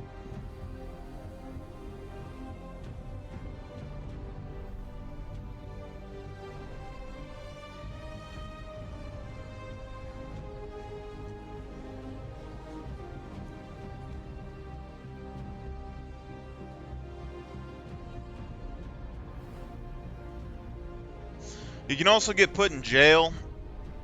So if you break the law and you get caught, there's a prison planet that you get sent to, like Riddick. And you got to figure out how to escape. Or just serve your time like a man.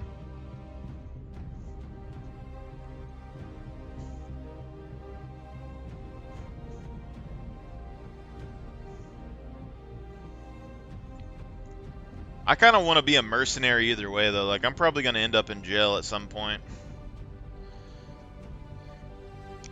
I always say that I want to do, like, evil stuff, but I always end up on the good side in games. Anytime there's, like, people trolling other players, I always end up being there to fight them. And I always say, like, I'm going to obliterate every pirate known to man, and then I end up making, like, alliances with them and shit. Happens every time.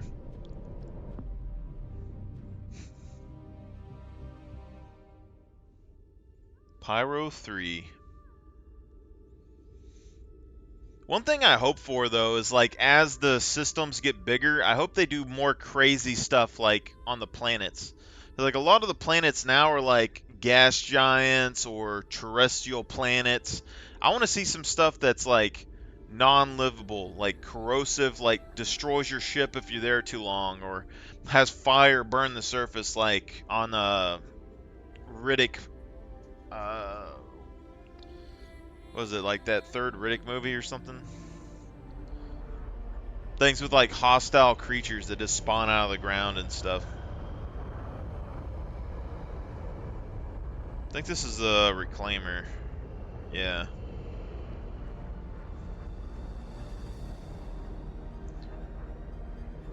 See, but also with this game, everything that they build it in a way to where it's faster to build the next time. So, like this reclaimer ship, they have different ship companies. Every time they make a ship, they take elements of it and they reuse it in other ships. Um, you know, all the planets that they craft and design, they're not manually placing everything. They're building tools that automatically will start doing that. And then their team that makes planets doesn't have to make a million planets. They can have, you know, one or two planets that they're doing crazy detail on, and the other ones are going to auto-generate, basically. But it's not just random generation because the artists had input on how everything's set up.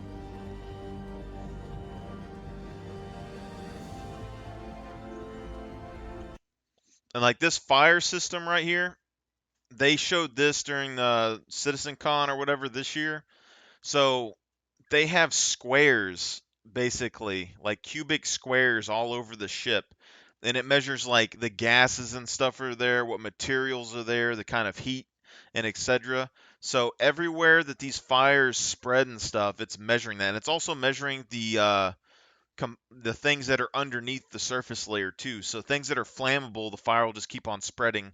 If you siphon all the air out of the area, the fire will die because it doesn't have oxygen, you know. But if you have a ship that has a bunch of components and stuff that are flammable, I'm looking more like when I think about ships like that, I'm looking more like the 890 Jump, those luxury ships, they have like pool tables and carpet and shit in them. Those ships are going to be flammable, whereas like the Drake ships and stuff are like industrial ships, like steel and metal. That's why I kind of think that people haven't really been thinking about this too much when it comes to the game. But I think each ship is gonna, like, each ship company is gonna have its own set of weaknesses. I really do. Because all these ships that are nothing but electronic are gonna be weak versus EMPs. All these ships that are industrial are gonna be like really sturdy, not really burnable. They probably have analog controls for some things.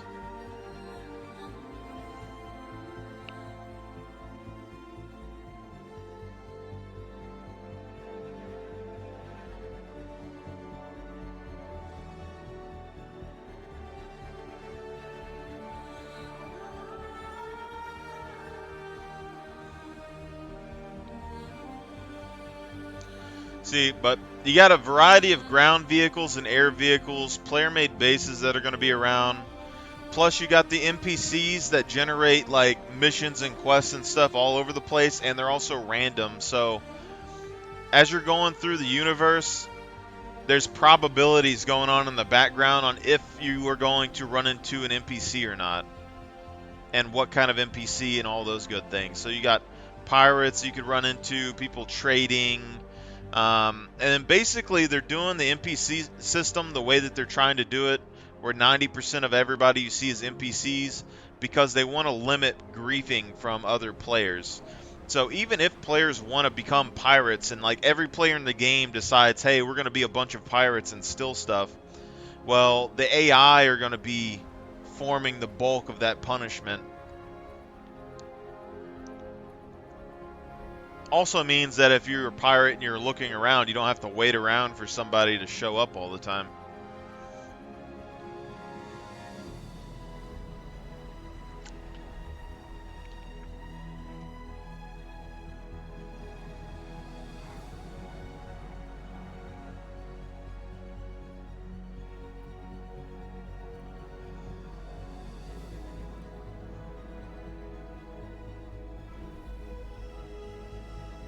This is a Gladius. Pretty good standard fighter plane. I don't know where it's taking off from though, this little in-ground area here. So they're about to show off the destructible environments and water physics. So you got water physics, destructible environments, and destructible planes that they'll show off here in a minute.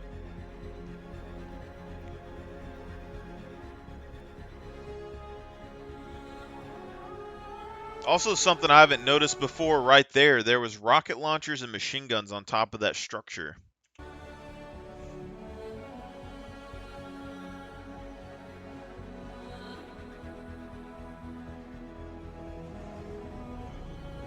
See the water physics underneath the ship. That was a big deal this last Citizen Con. Everything's realistic water physics. So even if one of those big capital ships, this is actually something I'm really curious about because they didn't cover this in Star Citizen in the Citizen Con. But I would ask this question because these are realistic water physics. I'm assuming all the water's going to run back into where it goes. Like I don't think that you're going to be able to empty out a lake. You know, like in my head it doesn't make sense that would happen. But like if a big capital ship or something lands in this lake, that water is going to have a huge splash tsunami wave go towards this coast, and I want to see what happens when that actually takes effect. Because I mean, realistically, the water would go there and then it would all recede and go right back to where it came from, most likely. But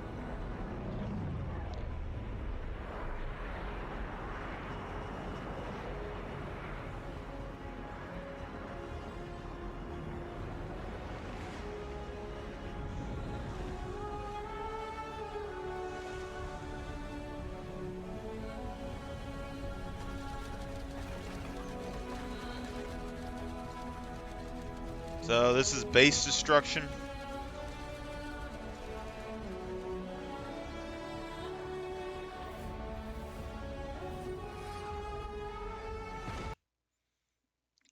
And see, like these ships have parts, so like you can shoot the parts off of the ships. They crash, you can have big parts, small parts, whatever. So in the gameplay, like things that they've mentioned so far, you have medical gameplay, so people that want to be medics. You have bounty hunters and pirates. You have exploration. You have military, like fighting space people. You have salvage, where people can go and find parts like these ships here and salvage them to find components and weapons and stuff and resell them or whatever. You got people that will steal ships or find ships and take them. You got, miners that go and mine everything. You got gas hauler ships that go and collect gas and make fuel. You got refinery ships that turn gas into fuel. You got refinery ships for mining to turn ores into metals. You got um, you know, big mining ships like the Orion, which can like mine whole asteroid belts and stuff just flying through them. Like there's a bunch of things in the game that are going to be happening, and I really think it's going to come down to like fueling player-based PvP and stuff as well, or the Van Duel and stuff are like enemy aliens that really hate you, so they'll probably attack at some point.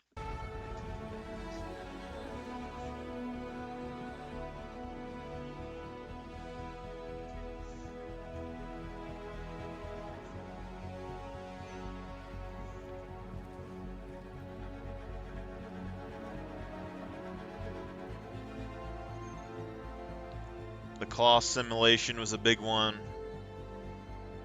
Blood, sweat, and tears.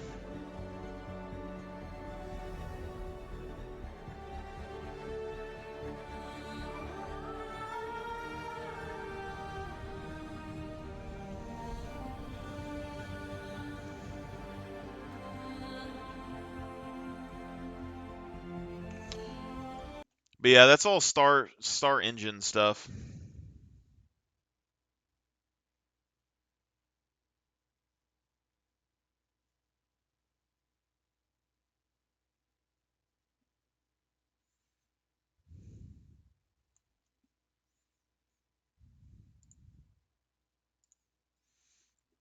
But yeah, these game packages and stuff. I mean, $40, 40 like it's probably $50 or something if things haven't changed for literally a top of the line single player game and a fully multiplayer space universe and a ship.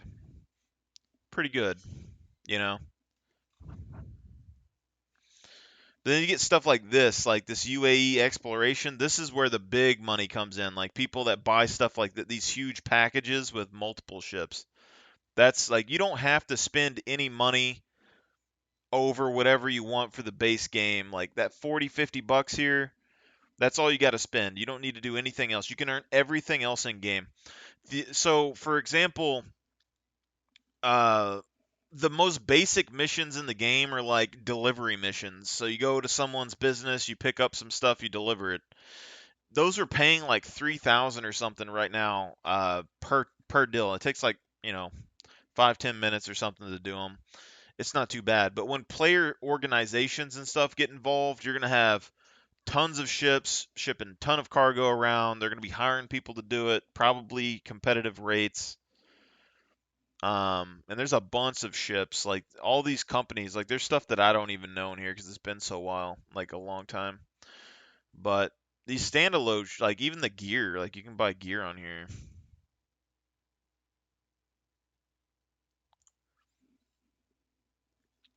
This is the kind of game where like I'm not fully opposed to them even allowing like ship purchases in the future, to be honest, because it really like I don't see this as like a pay to win game really that much. Like yeah, there's going to be like pay to earn more money quicker, but as soon as someone else like gets a bigger ship, like you can if like say I have a really big ship and you want to play this game and I spent $20,000 and bought a massive ship where I could have 20,000 players on my ship at any time, I'm going to be able to make a bunch of money, but you can be one of those people that are on that ship making a bunch of money off of that as well, and then you buy your own ships and stuff like right after. Like it's just how long you want to for a regular ship. And then even those really big ships, they have smaller ships that are designed just to destroy those big ships. So, and the big ships have a bigger target on them as well. Oh yeah, this is what I was looking at, this thing. See, so this thing's 150 bucks. But I would like as a starter, like if I was gonna do like a starter ship, like something a little bit bigger, and I want to do medical, I'm kind of like I would kind of be thinking about this to be honest, because this is a search and rescue operation that also tows, which you don't really see a towing thing that often. But I probably won't be buying any more ships for a while, especially since I'm just buying some gym equipment. But I was just kind of curious what some of these things are, like this thing. Open air vehicle carrier. Long range transports a smaller scale.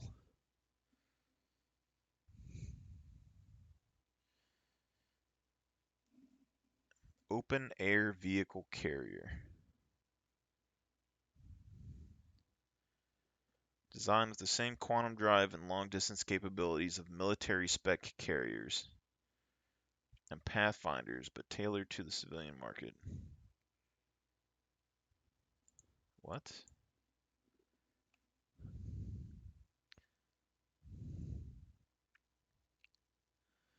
I mean, that's a door. It looks like there's a ramp or a landing pad there, maybe, and either stairs or a door. It says it's an open air carrier, so I'm thinking it's 2 or 3 ships, maybe right there. Or maybe you load the ships in here. I don't know. That's weird. My thing is like, I think they make too many ships. Like there's a bunch of ships in game, but they could easily just do the ships that they've come out with and then do the rest later, but they keep making more and more ships all the time. Which I guess, if you're going to keep artists around to keep your ships, they have to get paid, so maybe that's why.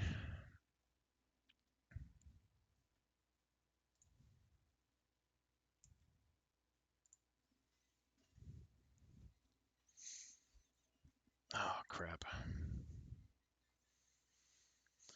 But yeah, I'll hop back in here. I want to try and see, like, they said that I couldn't fit the cutlass, I don't think, inside of the, uh, what you call it, and the carrack. But the thing with the carrack's, like, landing bay is it's very short. So it makes me think, the PCs fits in there, but just barely, I think. So the cutlass might be a little bit too long, but I want to know about those little bitty snub fighters. I don't have one anymore, but they're little bitty, like there's these really tiny, fast jet planes that look like those things from Star Wars, sort of, and they fold up really small. And I kind of want to know if I can fit like 2 of those in there, because in that situation, the carrack might be able to hold like 6 of those in the bottom, 2 of those in the back cargo bay, and then an additional 2 in the top, which would be like 10 fighter jets, like tiny ones. But I'd be very interested to do that over a lot of other things.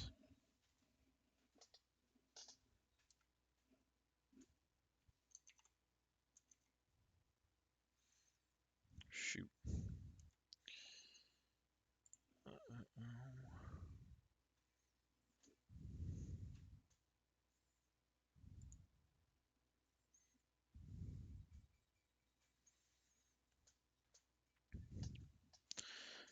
The one downside probably with Star Citizen I can think of is like there's a lot of downtime. Like you could take this either way, because me, like, I'm starting to want to get back in shape and stuff, so it's not really a big concern for me. But like, if you're on a ship that travels a whole lot in the verse, like doing big like cargo runs or something, it could take you a while to like go from planet to planet, right? Like you're gonna have, 10, 15 minutes here and there that you're just gonna be floating on a ship unless you have something that you need to do on your ship. And in my situation, I could just go run on the treadmill or, lift some weight real quick. But the smaller, closer missions, like, I feel like that's another separation in the game that people haven't really talked about is like, if you're wanting quick, fast paced action, you're probably going to want a ship that's more in one area, like very back and forth to like a planet that's pretty close doing something. But if you want like more of a long term thing, like with space that you need to go do some other stuff in the house, like those long term travels might be better. But then you also got, pirates and aliens and everything else that you got to fight depending on what you do. So it's probably a lot. I don't know how they're going to balance all that stuff out.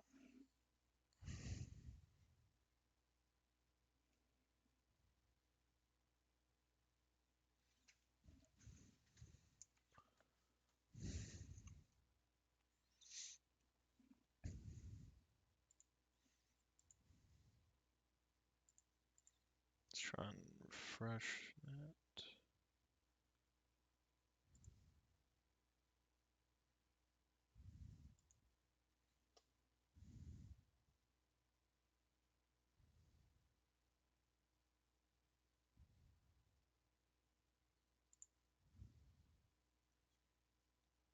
Okay.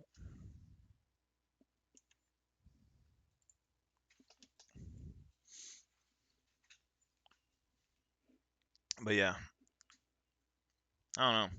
I also feel like I need to upgrade my PC in I don't know, maybe like a year or so. Get an upgrade.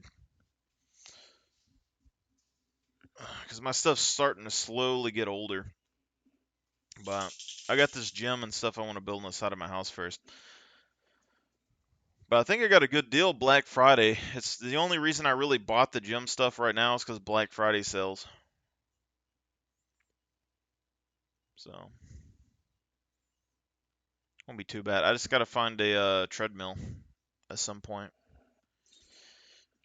That's going to be my getting back in shape mode because I'm getting tired of kind of, I don't know, feeling it. I'm not necessarily out of shape, but I feel it.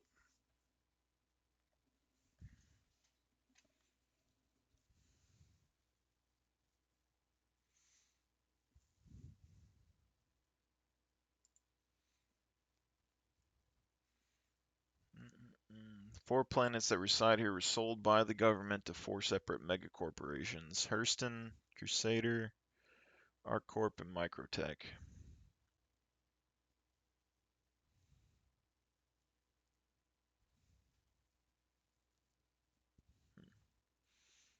I kind of want, like, I want to see. I don't know. I don't think any of those ships that I have are going to fit inside the carrack, but we do have the PCs that should fit inside of it. I'm not sure how to get that ship into the carrack by myself, but I want to go travel through some of these other jump points to the other systems just to see what the other systems are like.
don't know if I messed something up here or not.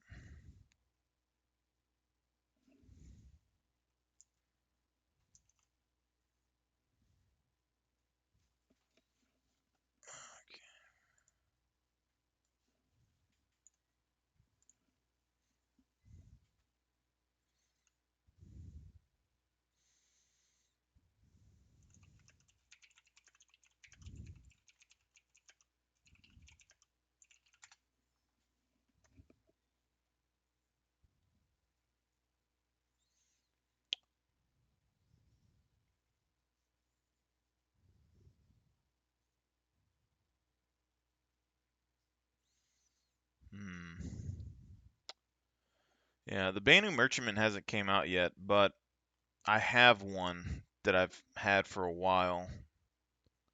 And I'm really curious how this ship's going to turn out.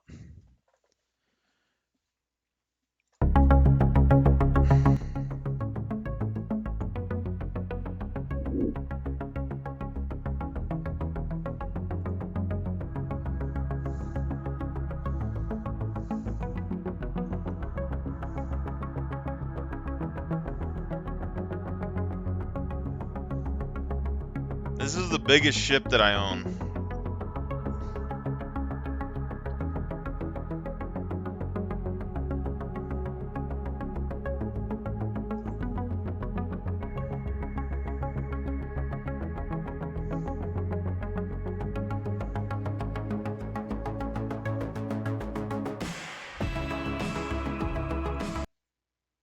Huh. The engine bay's in the front. I did not realize that.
Here's something I really wish with the Banu. Like, I don't know exactly what to expect, but after I saw this, I really had hoped that this right here would be like a detachable fighter or like a detachable like transport thing that you could have. Like you land your ship and you detach the cockpit and fly off, go where you wanted to go. But I don't think that's what they're gonna do.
See, I'm split on how I feel about the Banu because I feel like it's kind of like the Carrack, but it's meant to be a mobling store, like a place that you can set up and it has shops inside of it.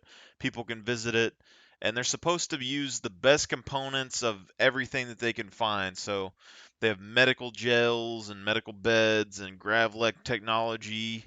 They trade for the best equipment and they use it in their ships, but I feel like it's going to be somewhat expensive to repair probably. And also, I'm not 100% on the design. Like, it kind of reminds me of like Halo, but they have like negotiation rooms and stuff that like I just don't feel like are going to be used that often in ships probably.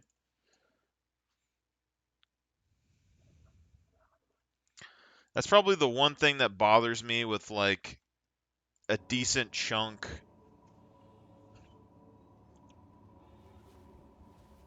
of like Star Citizen stuff is like unless they give everything a purpose, I feel like in most games there's just like some stuff that's fluff, you know? Like these living quarters and stuff, like I can drink coffee and mess with all these things in here. But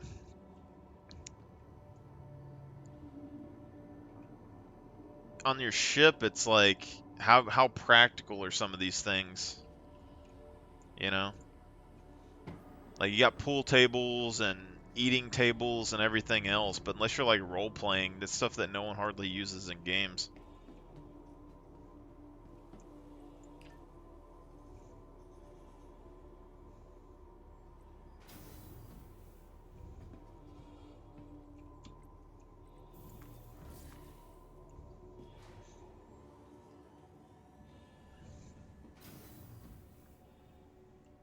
Go for a radio.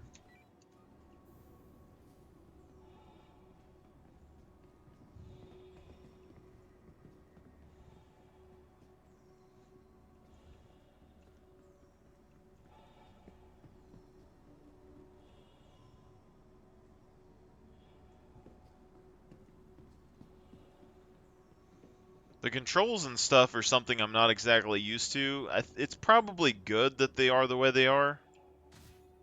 Because I kind of feel like the old school, unless aimbots can still be implemented with like those old school aiming with the ship, it's not like a first-person shooter where you can go bow and like just shoot someone in the face.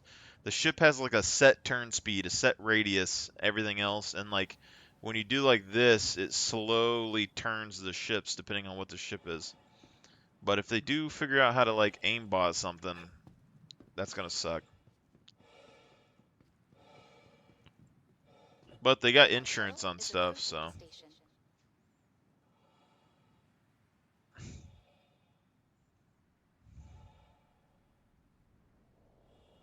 Last call for passengers. The shuttle is preparing to depart.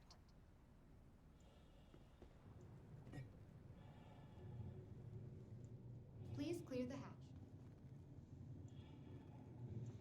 Yeah, this city right here is like very Star Wars.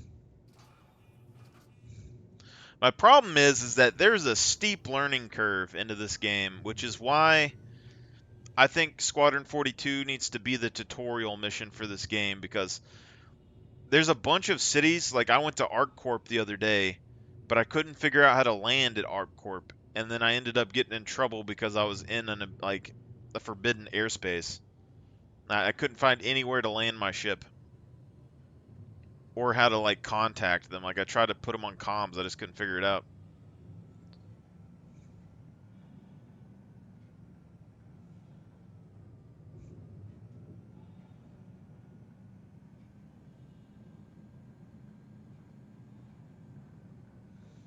But what's interesting about this game in particular too is like it's like a spaceship game, but you don't have to have a spaceship. You know? Because there's going to be NPCs and players that are going to be bussing people around for money, all that good stuff. Or they need crew on their ship, they'll split the rewards with you. Approaching next station. If this is your stop, please prepare to disembark.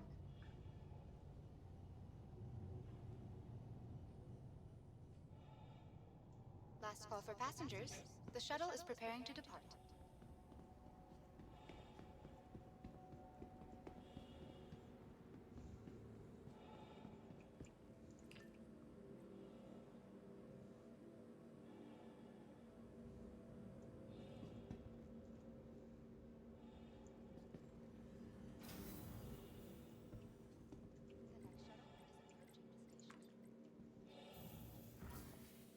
I wish you could swap like home settlements sometimes though. Like I've accidentally picked this thing twice, and I kind of want to see some of the other home settlements. Maybe not Pyro though, because people kill each other there, but something along those lines. As I really want to get into the like the first person shooter combat. Now that I've met those 3 or 4 guys earlier, if they're playing when I'm off work, I might be able to actually do some stuff in the game. Because they seem to know what's going on, like how to play it. I've hopped on over the years, but like I've never just taken time to try to shoot guns and get into dogfights and stuff.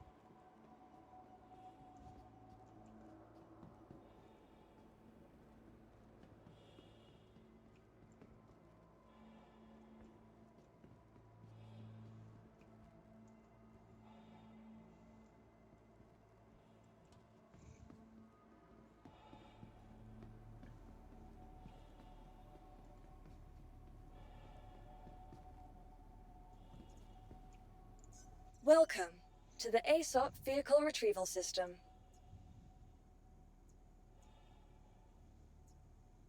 See, but right now, even if you get the basic ship package for this game, they give you other ships that you can try, like random ships that they'll just have up for trial. So like this Misk C, this whole C is a cargo ship. I can fly that. The Drake Cutter is a starter ship that they let me have. C2 Hercules, I don't remember what this is. It says Courier. Banu Defender, and well, I think that one might be mine. and this anvil arrow. See, but this PCs is supposed to go inside of the anvil carrack. Vehicle select. Your vehicle has been delivered to the following Please visit us again. Goodbye. But I can't find any way to load that ship onto the carrack. That's what bothers me about it. Welcome to the ASOP Vehicle Retrieval System.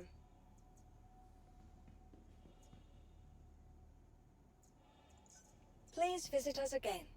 Goodbye.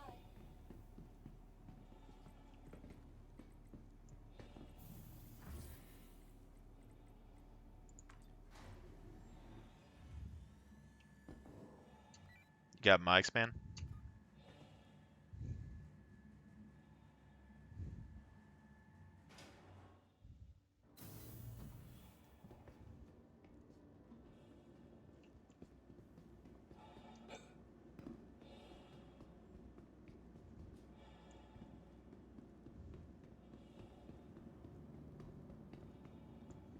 He didn't want to get on my ship.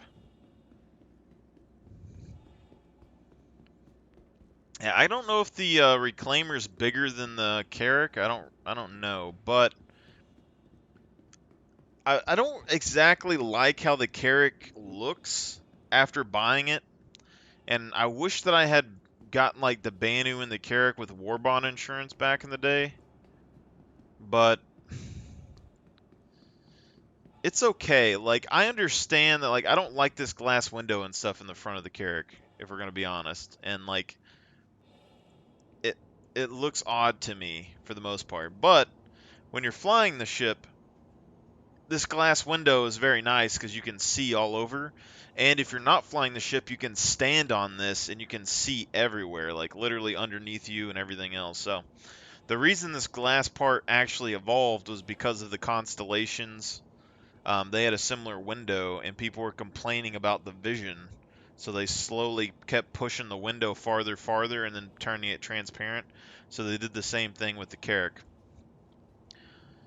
But it's okay. It's just the vision is a little, it's the vision is good. It's just the aesthetics kind of bothers me. There's one ship, I think it's the Erston like scientific ship or something I'm curious about because actually, I don't think there's any way to open this from the outside, right? Or no, these don't open yet. Okay, that's fine. I gotta check something else though real quick.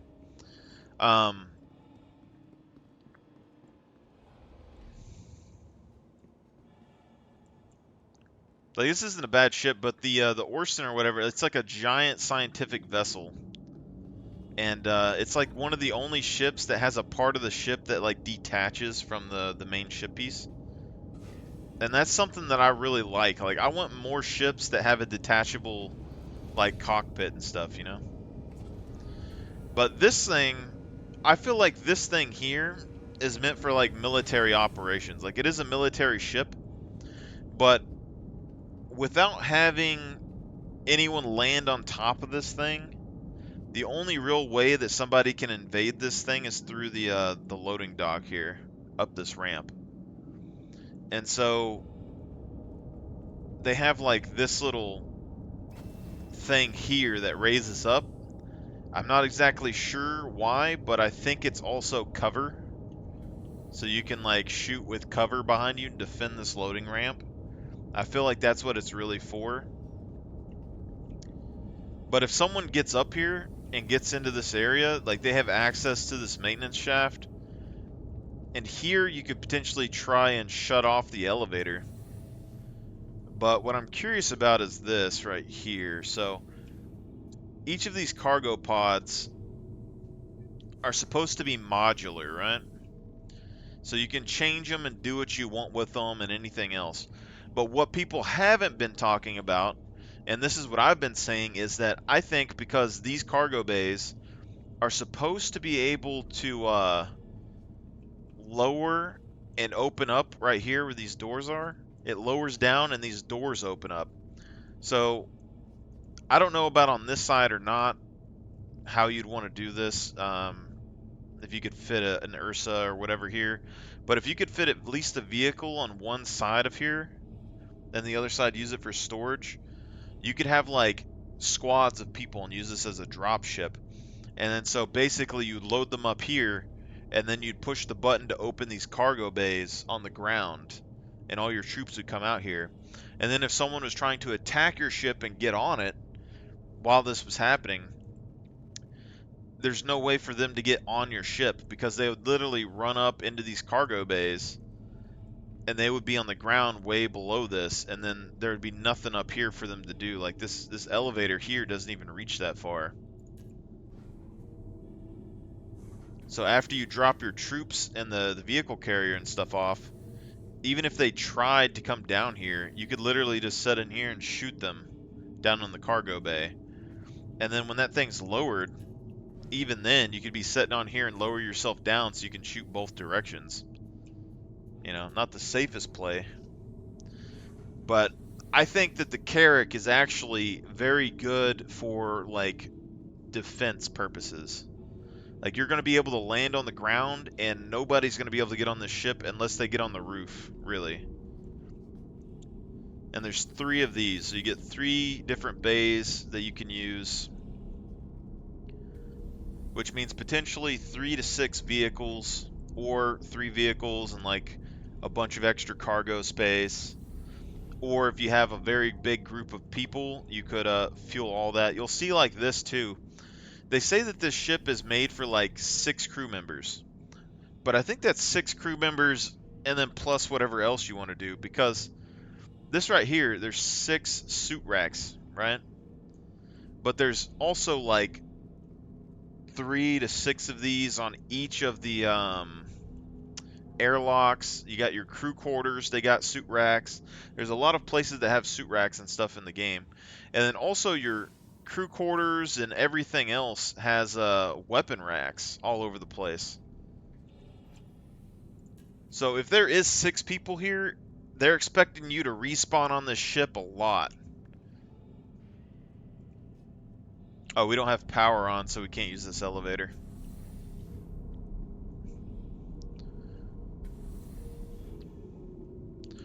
See, and people are saying that I couldn't use this ship as a medical ship, but I think you can, because the medical bay, yeah, like our pod, like our medical table isn't like super great. I don't know if we can upgrade it or what later, but the aerial hangar and the back hangar are both really close to the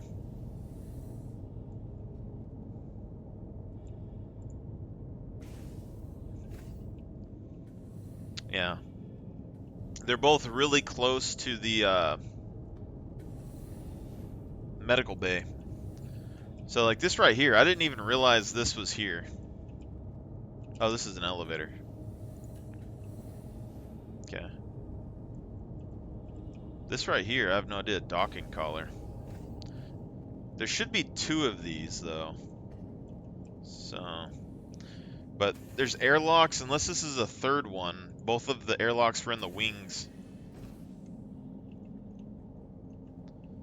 I also hope that they have a lean function at some point, because we can't lean. And that's like something I really like in first-person shooter games, is a lean. This looks like it's a 3rd airlock. But what's interesting about these airlocks basically is that when you're on the ground and whatnot, these are ways that you can leave the ship without anyone else being able to enter the ship, and also ways that you can shoot at people without leaving the ship. So I'm not opposed to this. But when you're in space, it's a little bit more hazardous, because now you have a bunch of ways people can get in.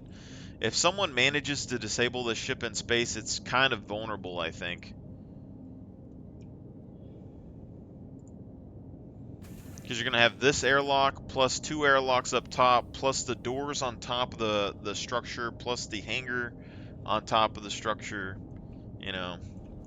But you see this area here, there's 6 suits for this. Then there were 6 suits over there, you know.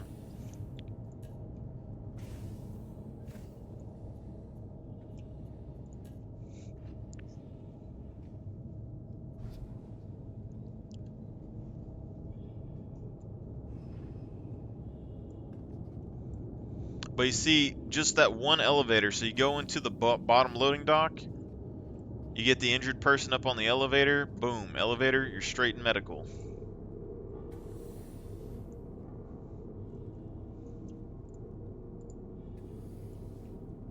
But everyone's saying that this ship isn't used for medical because, basically its respawn capabilities are going to be nerfed or whatever in the future because it doesn't have a tier 1 bed, has like a tier 2 bed. And they're saying it's not used for medical emergencies, like you can't use it to save people or whatever. And they also said the carrack's slow. But I don't see what the point of this medical area is if it couldn't save somebody, you know?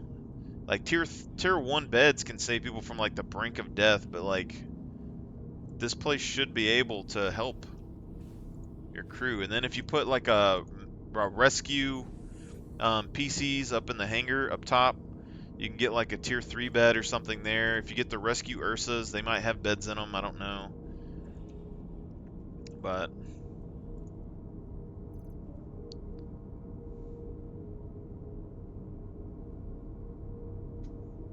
oh, it's a storage locker.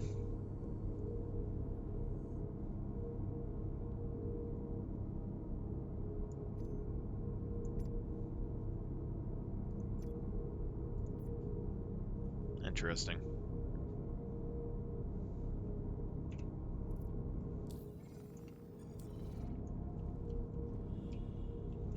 Yeah, not only do these places have cargo storage in the cargo bay, but also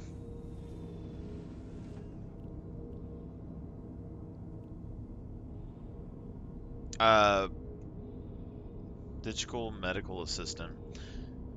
You have all these storage containers on the ship itself that you can put items into, which makes me think, you know, you're going to be able to hold a ton of stuff on a ship like this potentially, even if you're view current status, customize treatment, administer medication, manage imprint records and regeneration, manage treatment, imprint, and regeneration options.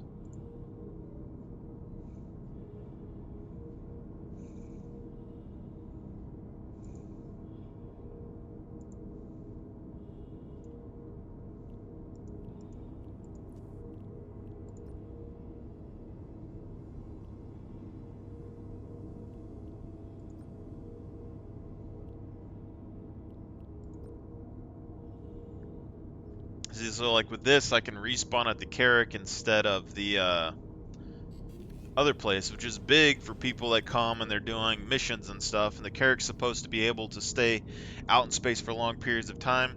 These people that are saying the carrack can't be a medical ship say that it's going to lose that functionality at some point, but I don't see how it could lose that functionality if it's that important for long duration, like exploration and stuff, you know, because otherwise you're going to be coming back every 3 seconds to find your people and stuff, you know.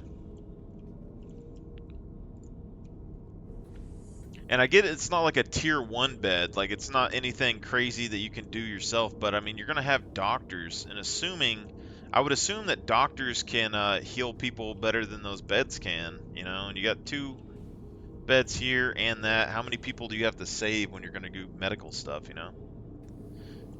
Plus you have the PCs that could be on top, potentially Ursa rovers, and this place has really big guns that can 360 on the bottom and the top, and 2 guns on the side, 2 shield generators, you know.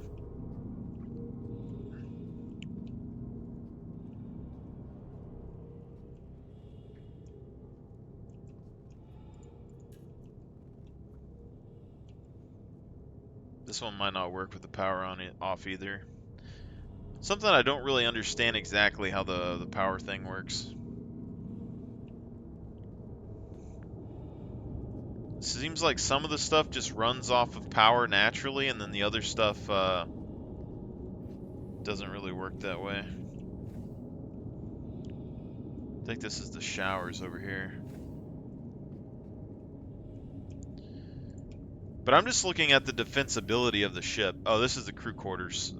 So over here, so you got basically just a shower, and you got like 5 beds right? So you'd think like, oh, the crew's going to be small. But what I'm looking at is stuff like this. Like you have these lockers that store people's stuff, you know, no big deal.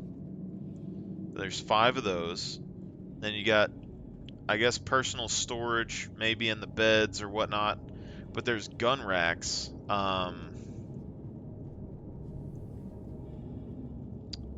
Can't remember exactly where they are. There's gun racks somewhere. Like a bunch of them. Like there's like 12 gun racks or something just sitting around. And this right here is another office.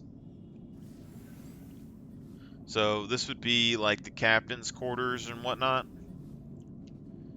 But he has his own little storage area, all that. But all those, you're looking at 5, 6 beds, 6 kind of closets and stuff to put in. Not that big of a deal. But if there's a bed on the ship that you put in the top, and then if you can put Ursa rovers or anything in the bottom that have beds in them, potentially, I mean, that's already an additional 4 beds. See, and this thing also gets server access. Because my thought process has been like, these other medical ships, they're able to go and do medical missions, and they do them faster and all that, which they say. But my main thing has been, can they get to the areas that have the people? Like, can those ships find the jump points if a ship is like in danger, you know, somewhere else? I'm trying to find those weapon racks. I could have swore they were right next to the loading area. This thing also has 2 secondary pilot seats and then a primary pilot seat in this seat here. So you have, I think, 4 people that could potentially fly the ship or do different things on the ship at the same time.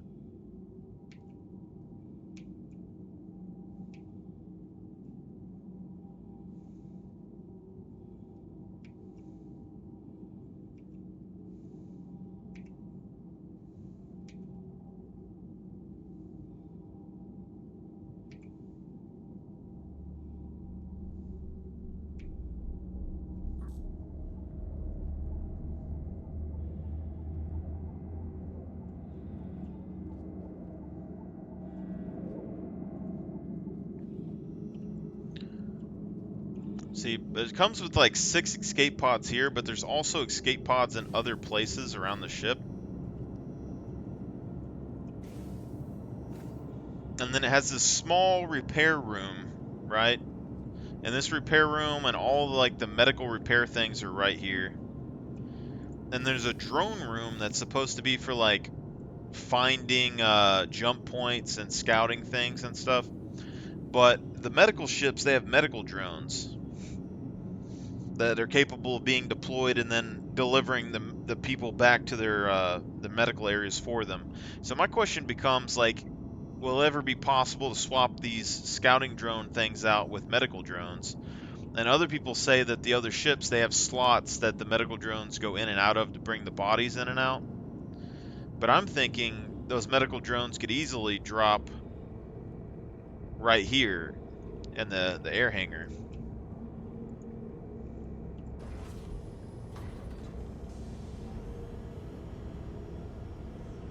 So you're supposed to be able to fit a ship in here, and it's not a very big ship, but if you could fit a ship in there and also have, you know, a couple of drones that are capable of flying in and out of here pretty easily, like you could just have crewmates sitting here, pick up the injured from the drones, bring them right back there to medical. Like it's like 1 elevator down. You know? The size, I don't know if a carrack can, or not a carrack, if a cutlass can fit in here or not.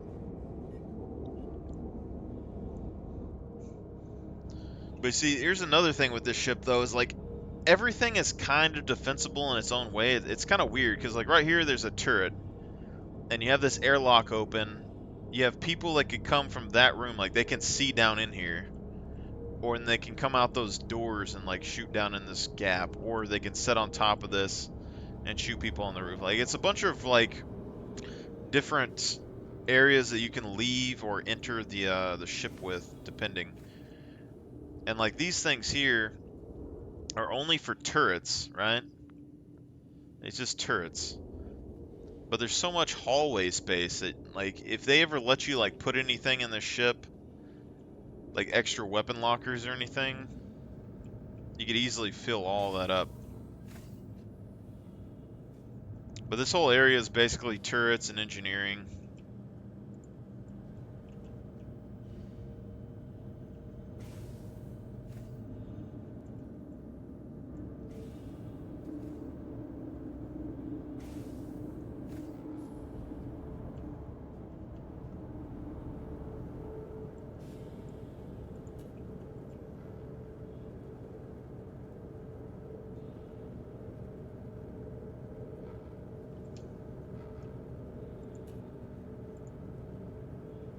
Something that confuses me with this is I can't tell if it's because of the power. Because like this elevator works when you're flying, but it doesn't when you're not. It's weird.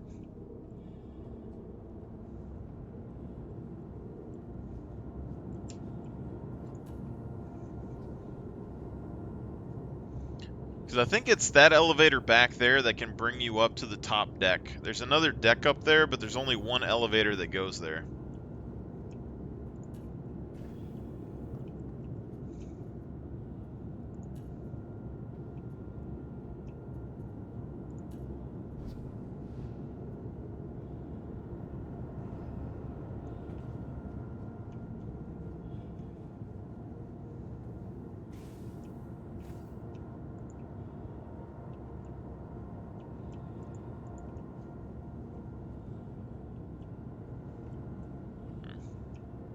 Doesn't tell us what this is. Thought that was the maintenance shaft.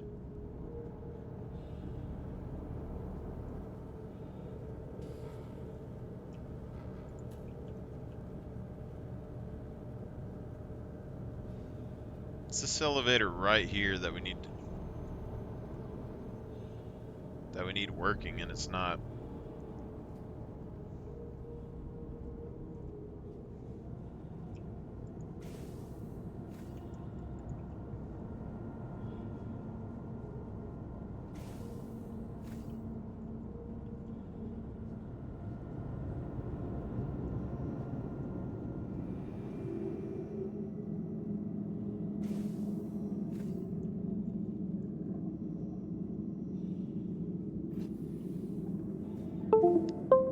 I don't know.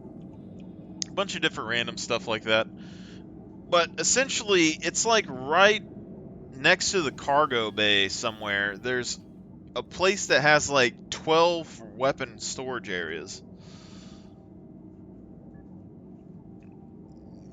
Oh, now with the 6-person crew, that's 2 weapons apiece, that's fine. But like those weapon storages are literally in the back, probably for defense of the back of the ship, which is really the only place you got to worry about if the oh,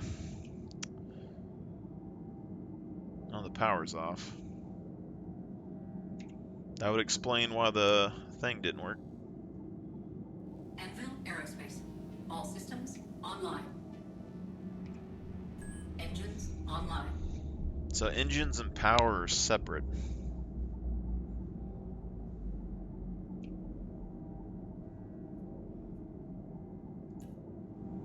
That request has already been granted.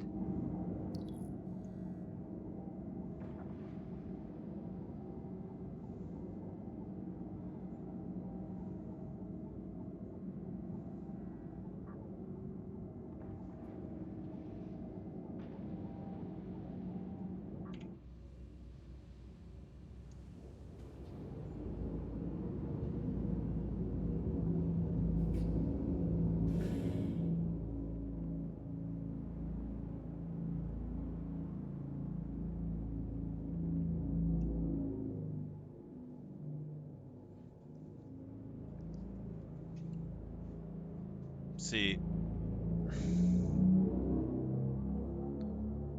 the hard part of this, though, has been trying to figure out how to get back inside in order to load this ship up with the other ship that I have.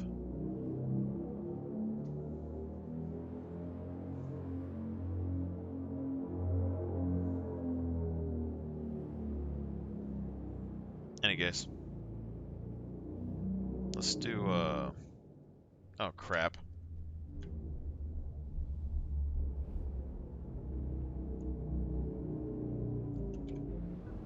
Yeah, we just damaged ourselves pretty hard right there. That's the only thing I would... Oh, crap. Yeah, we did some good damage to our engines right there, because I didn't have the shields up.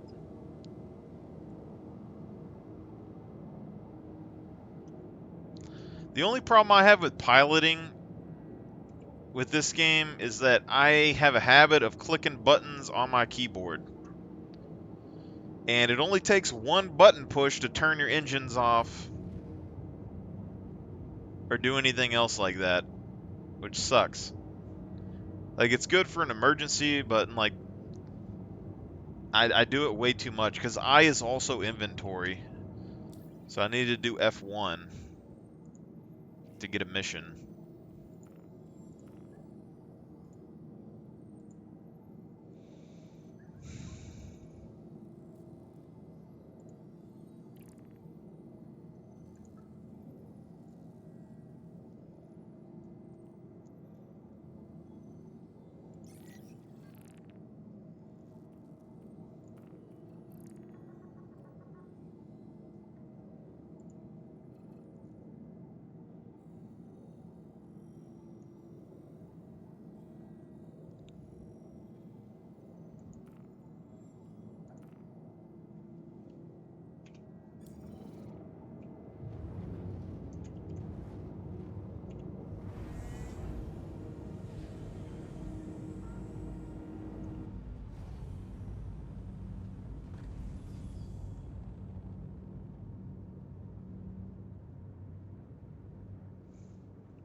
I guess X is like stop engines or something, but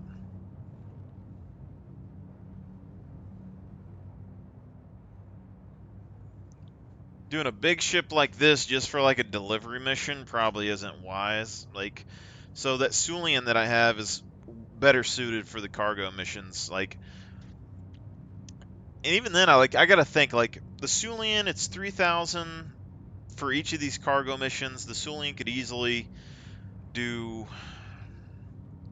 I think it's 3. It's or no, it's like 6. So you can hold 6 of those cargo missions with the Sulian. So if you were able to do all 6 before, you know, stopping things off or whatever, 18,000, even doing like 3,000 on drops wouldn't be too bad, you know.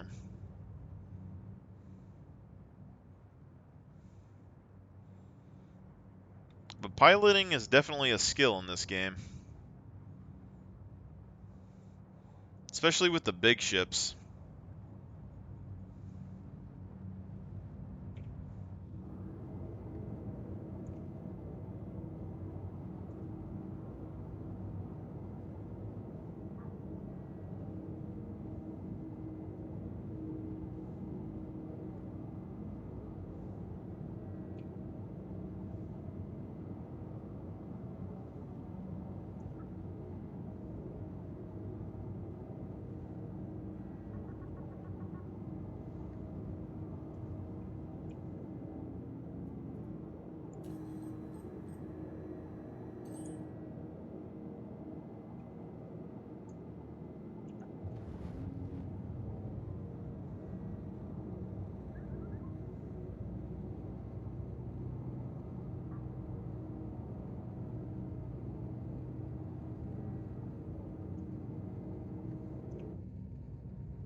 Yeah, I wish this would allow you to look and see what you're looking at. I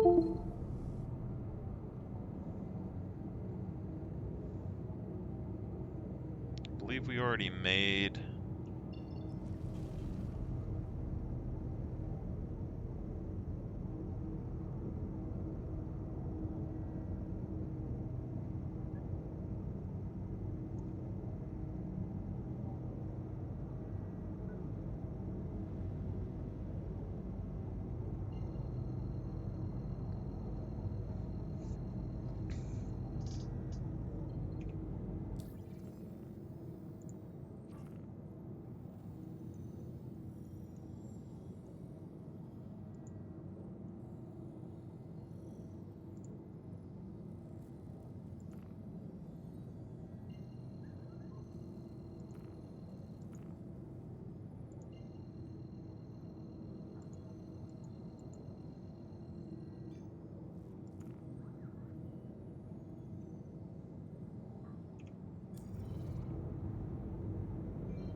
Or at least be able to change the color would be good.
Where the heck is my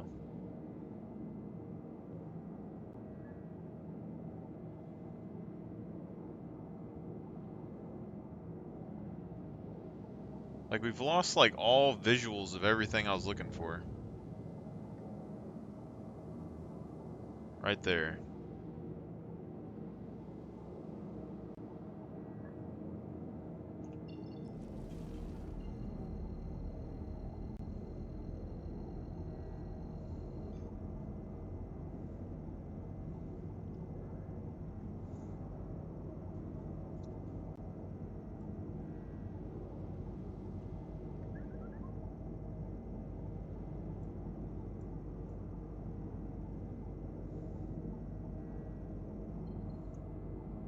Quantum drive is now on.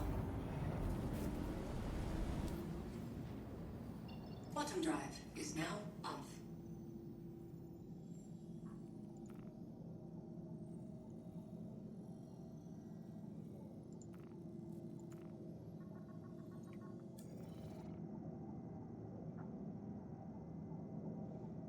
See, like everything's the same color. It's very difficult to see this HUD marker.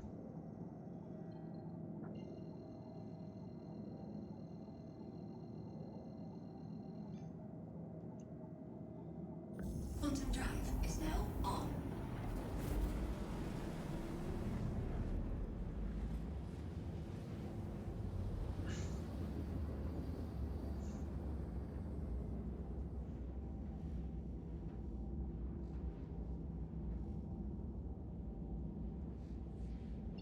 Quantum drive is now off. Thought my engine exploded for a second.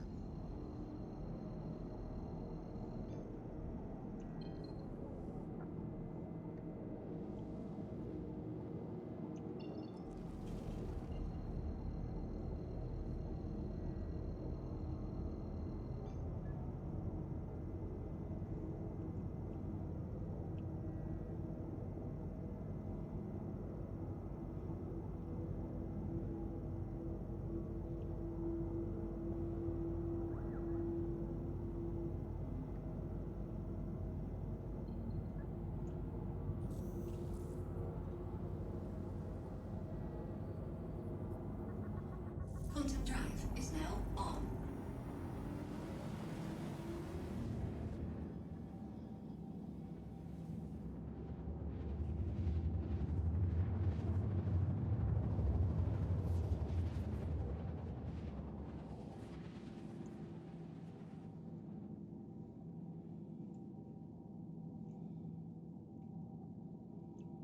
Quantum drive is now off.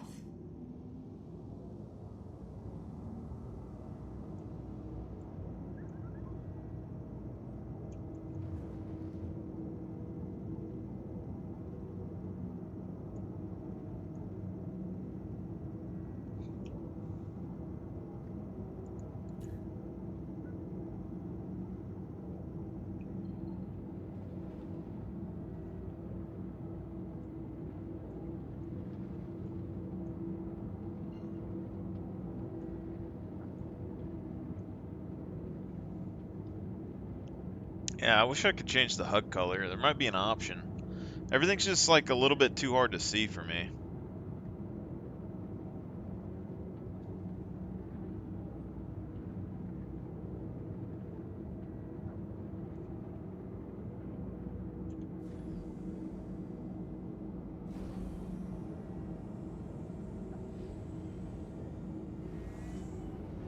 Landing gear deployed.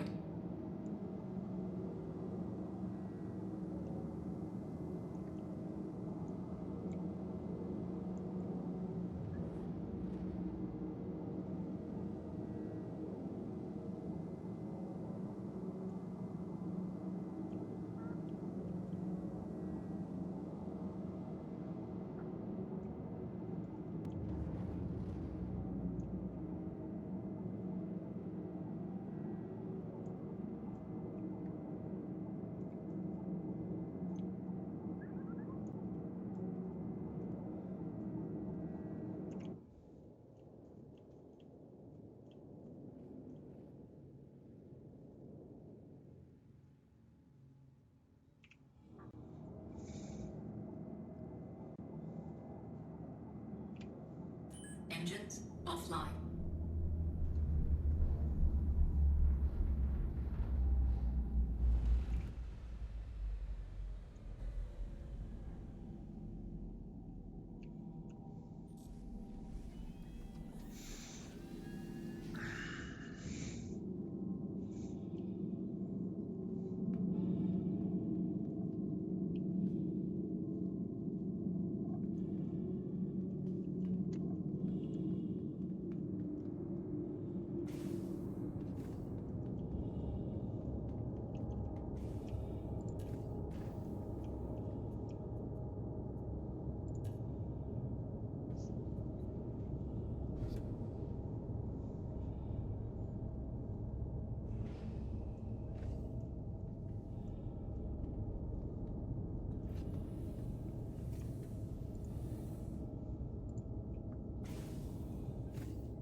Dude, I know I'm not crazy. There's a place that has a bunch of weapon racks somewhere.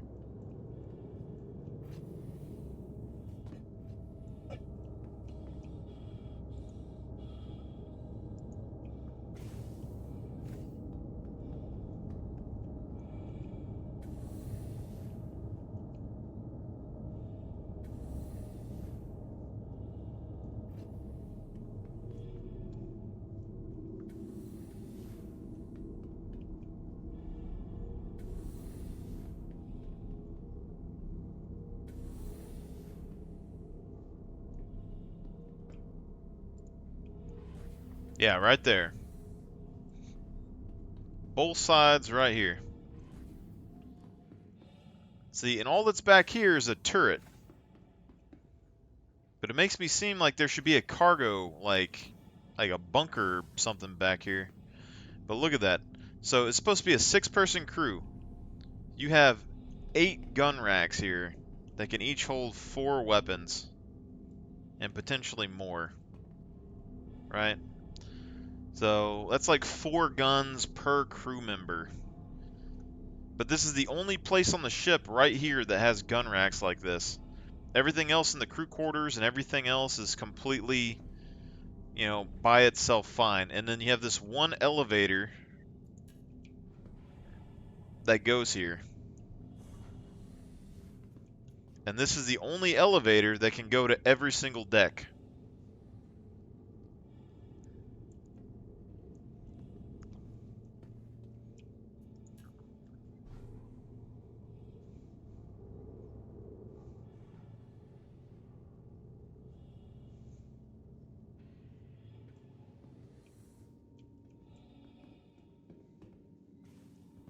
You know?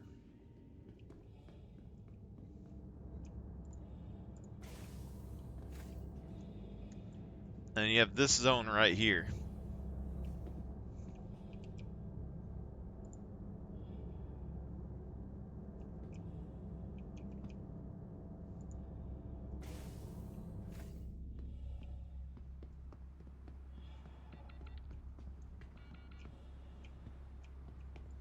So this can only be opened from the inside. These doors are potential weak spots, but you get that turret and the bottom turret giving you cover. You have these areas right here, which basically give you cover from side fire. So you're basically just shooting right over there at the very beginning in the front. Yeah.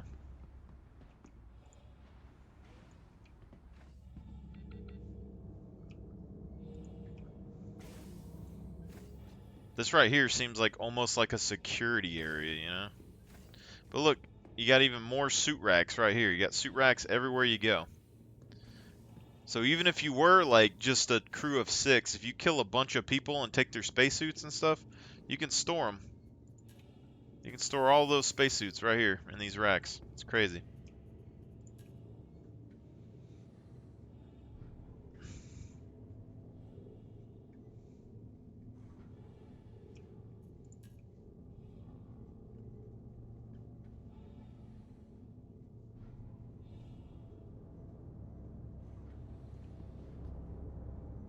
Yeah, so this is right underneath that hangar, or right behind the hangar.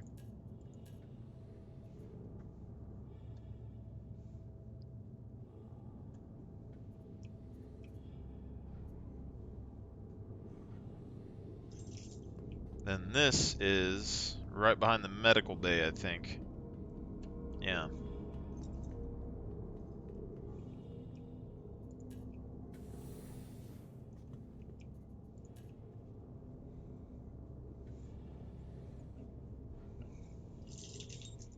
Now, question would be, why does this elevator go from this armory area, it seems like, to the medical area?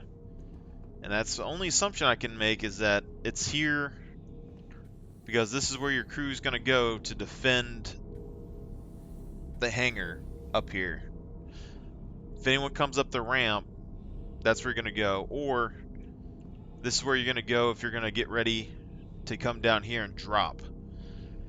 So if you're going to use this as a drop ship, you would tell all your guys on board, hey, we're about to land. They would come down here, grab all their weapons and stuff, and then start loading into these cargo areas.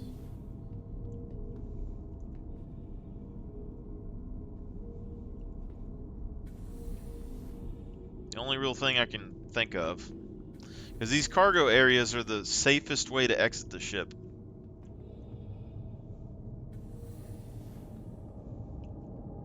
But you need someone on board to get you back on the ship later, you know?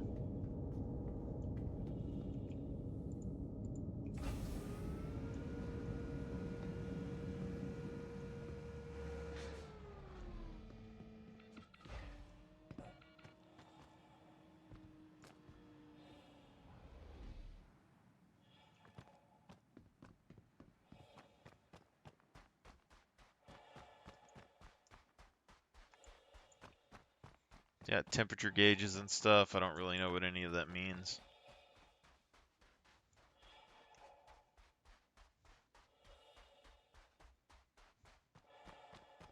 Hey Google, time?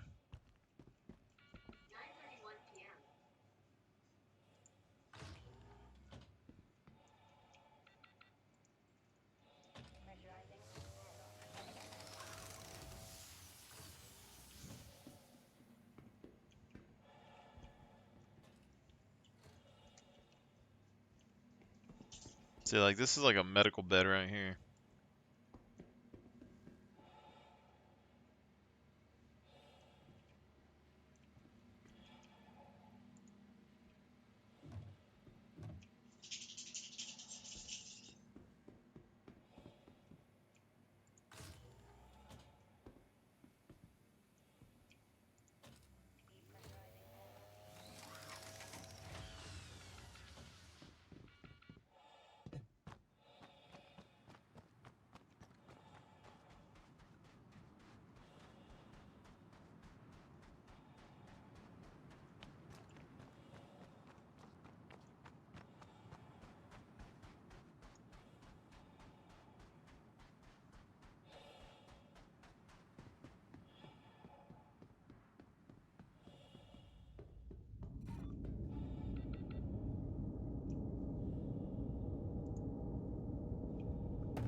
I almost feel like this ship could be like military cargo ship.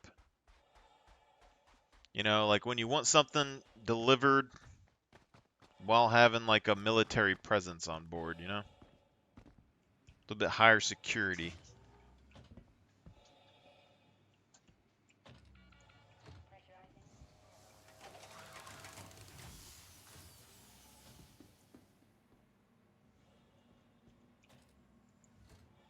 A flare gun?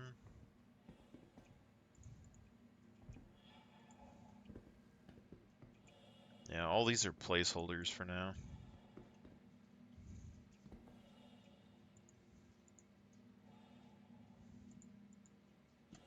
But this...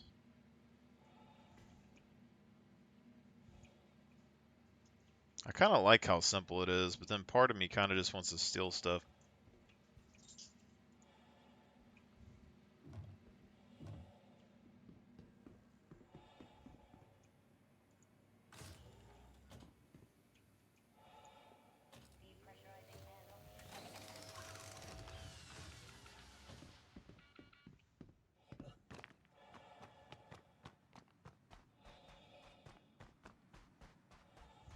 Main thing is I don't have any money right now. That's the problem.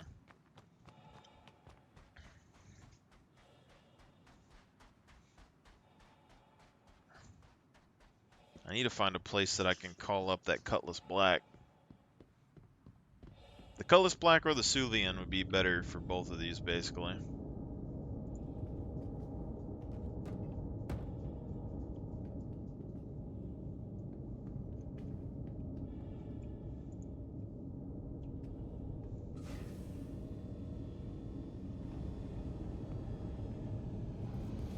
See, because even right here, if this is how you start using the ship, like, this elevator would be the first one that your crew could use to go to any of these decks. So they could just go from here straight to those decks, right? But they still have to travel through the whole ship. But if your crew comes back in from a long haul and just comes through here,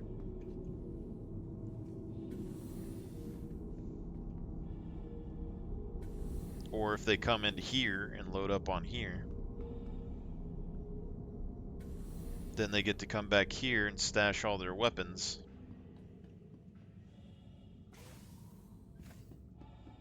Oop, I missed it.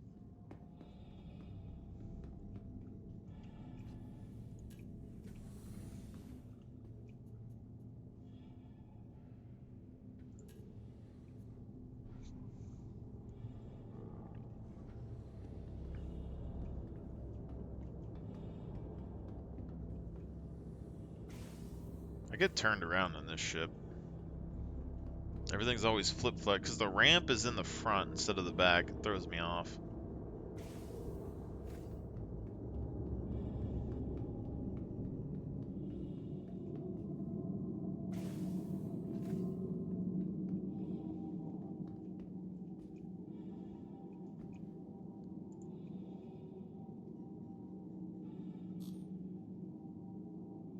Oh, I got blood on me.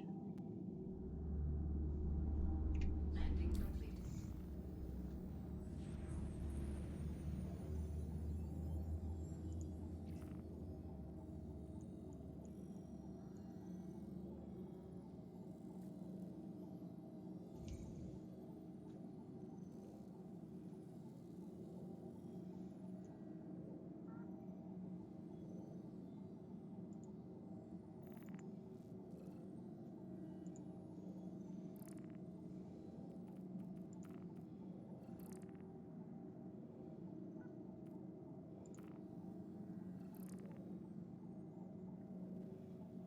To Tram and Myers Mining and Selling.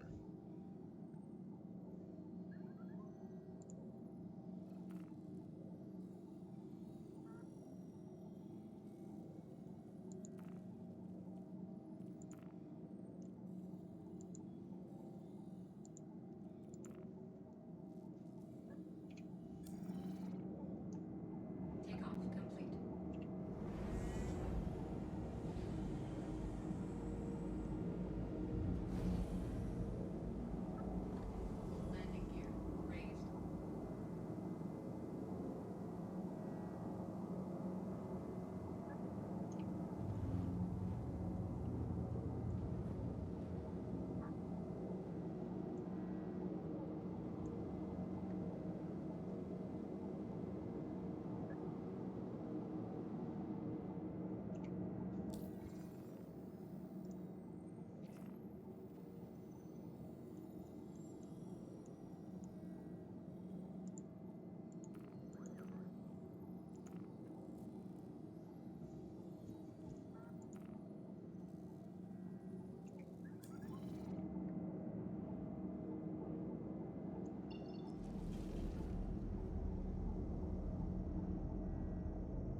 See, I feel like they could have a better way to do this.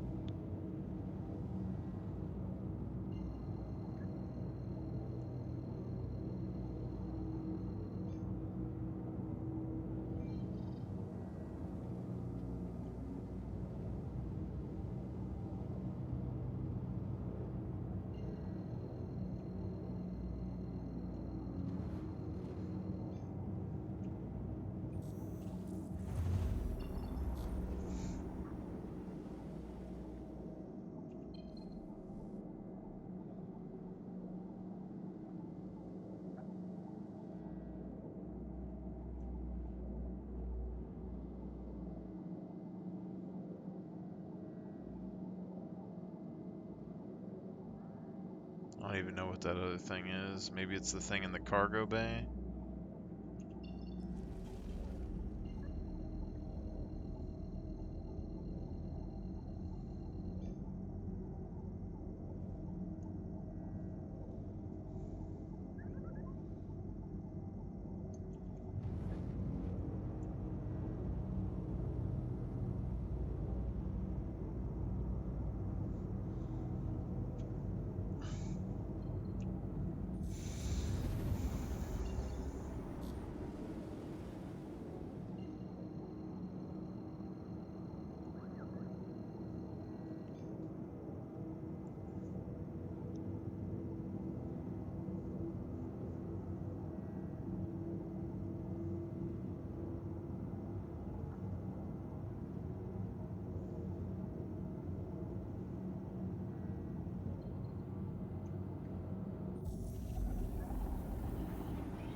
The heck?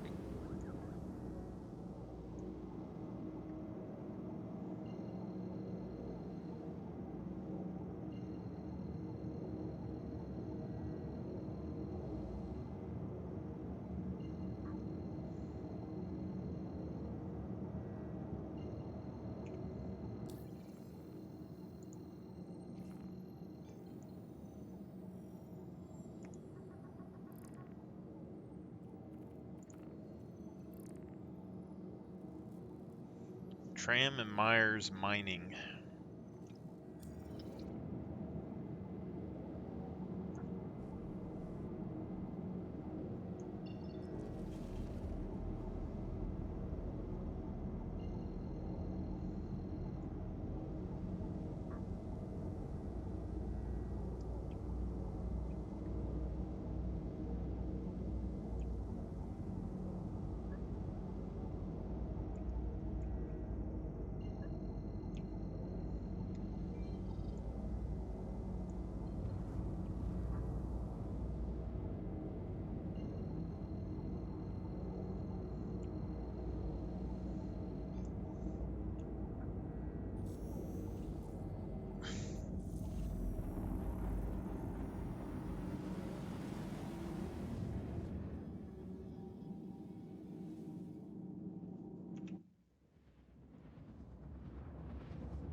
The hell?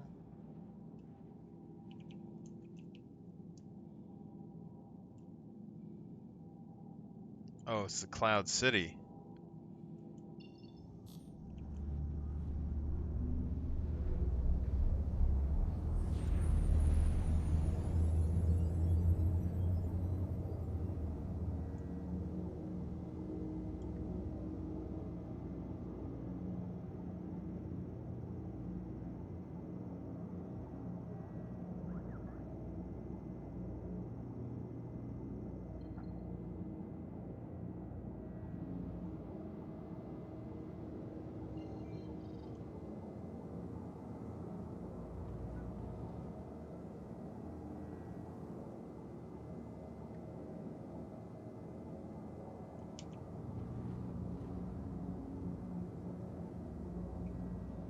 don't think there's any way to...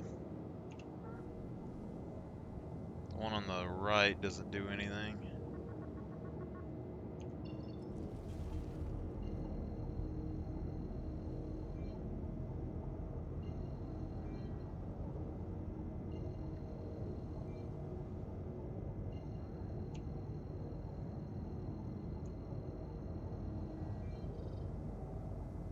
Kind of annoying, if we're gonna be honest.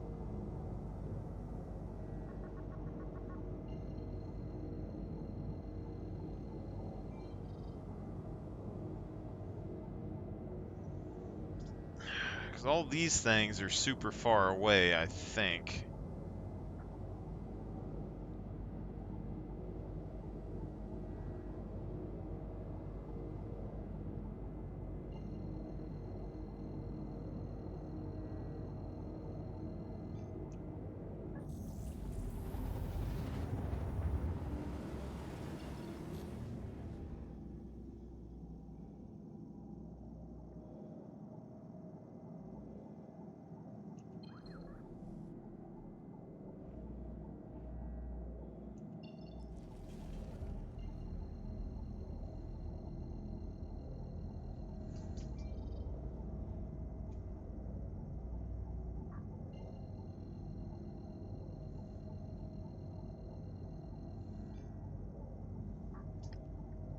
You know, you'd think there'd be a simpler way to, like, autopilot or something, you know, with your ship. Or be able to set up a better way to get around, because, like, going completely away from the ship, or away from the planet,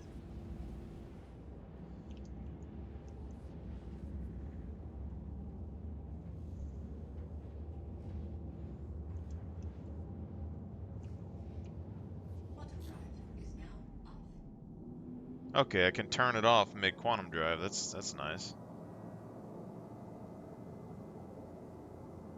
Okay.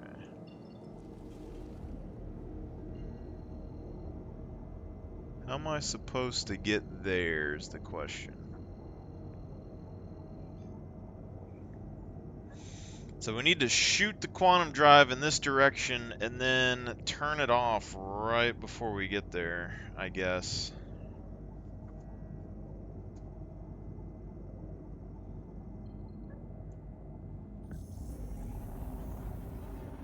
Okay, so here we go.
God dang it.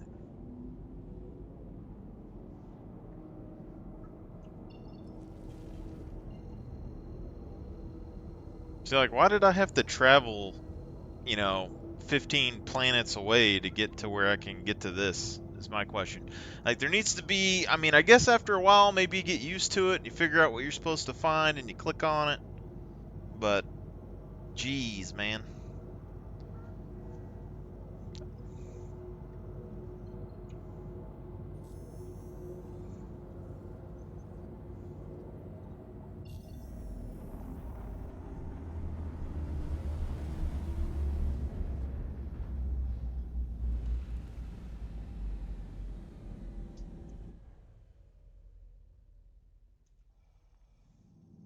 What, my power shut off?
I mean, it's the right planet. Just my tracking marker's gone.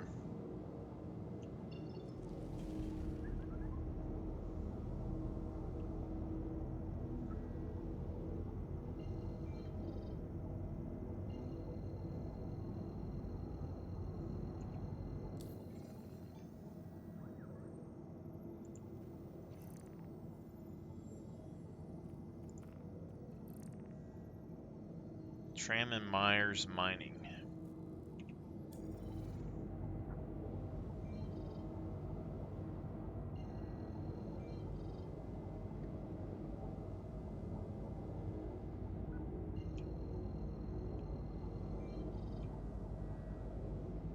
Like, they should let you do this without turning your ship all over the place.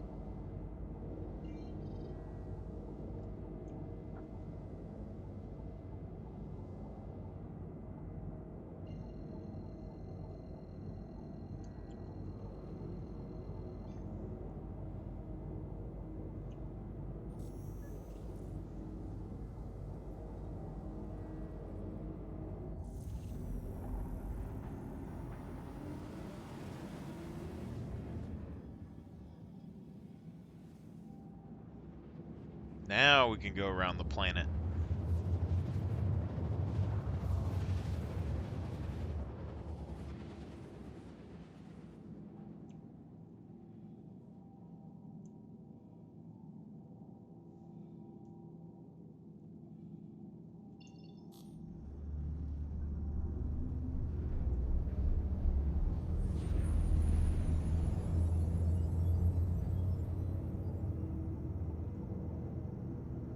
Imagine that mountain just blows up in the background, have a volcano. I don't think missions like this would be bad for large ships as long as you know if there's like high gravity or not, you know?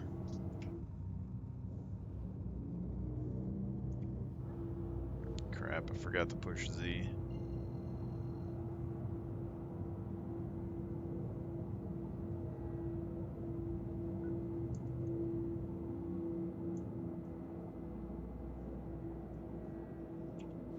Oh, shoot.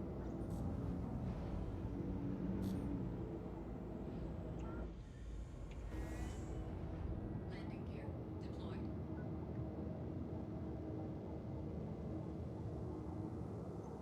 That was pretty close.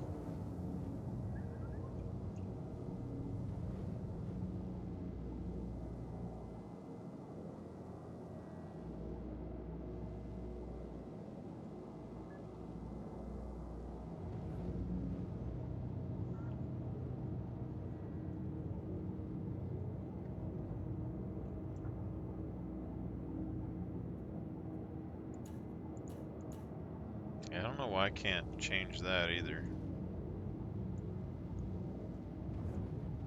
That box having a reticle in my, like, in the back of my ship is not working for me right now. It's very annoying.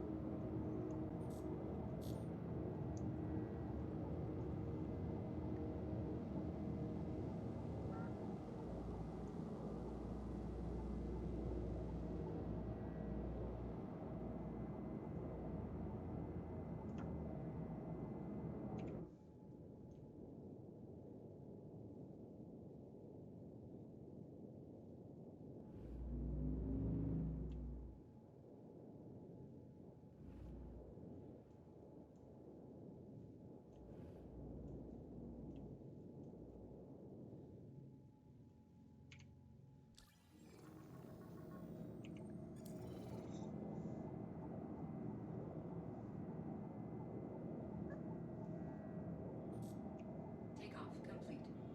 Landing complete.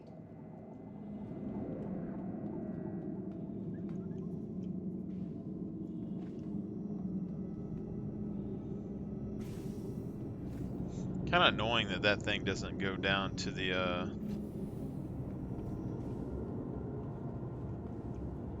unloading area.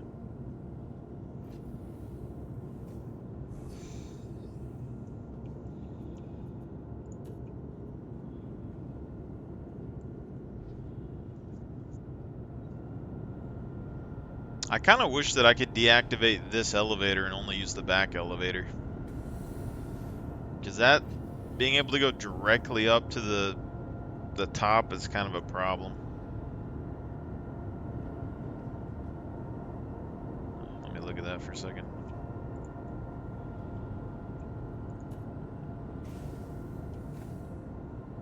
Yeah, because it can go to all 3 floors. And it's literally right here as soon as you come up.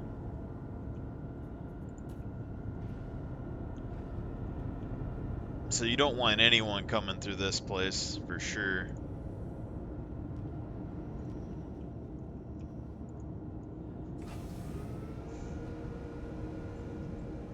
This is a big weak point. Like, for exploration, being able to go from those decks straight down to here into a vehicle or something could be good.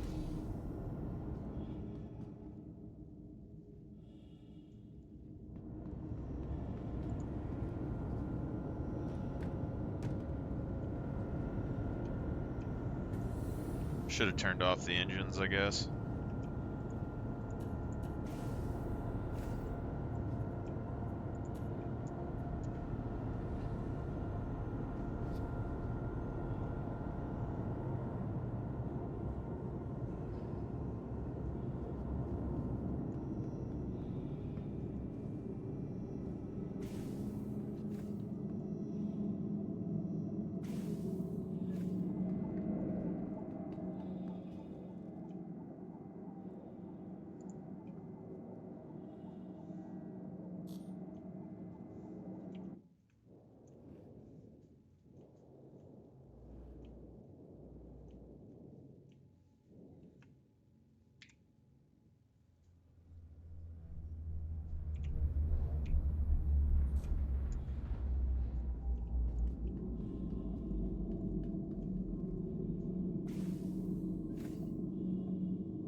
I guess if you could seal these doors here, then it's kind of okay, because then you can only go in between the 2 bridges, but I don't know. It seems like you don't want anyone going into the front of the ship, and you don't want anyone in that back area, but the front of the ship seems like the most vulnerable part of the ship, for sure.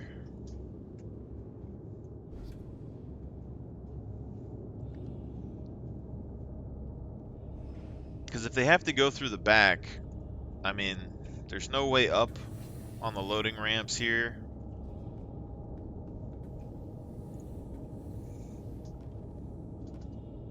There's literally no way up on those loading ramps.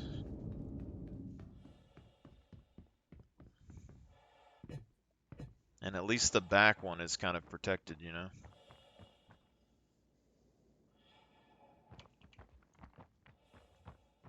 Someone else is here.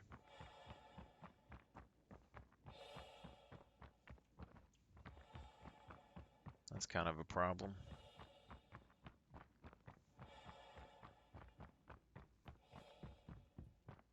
Let's go ahead and shut this for now.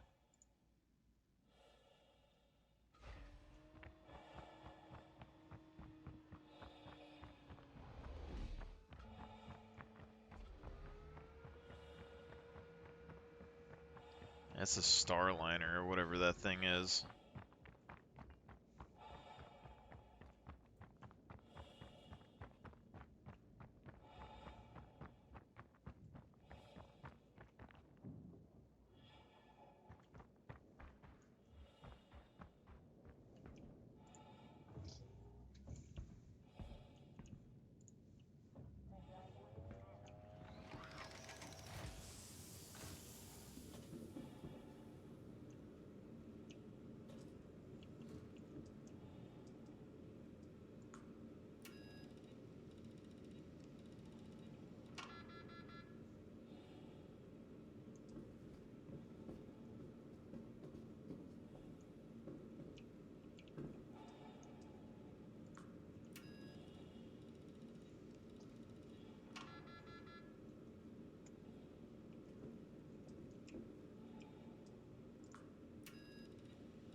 That's why we don't use vending machines, my guys.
That's dumb.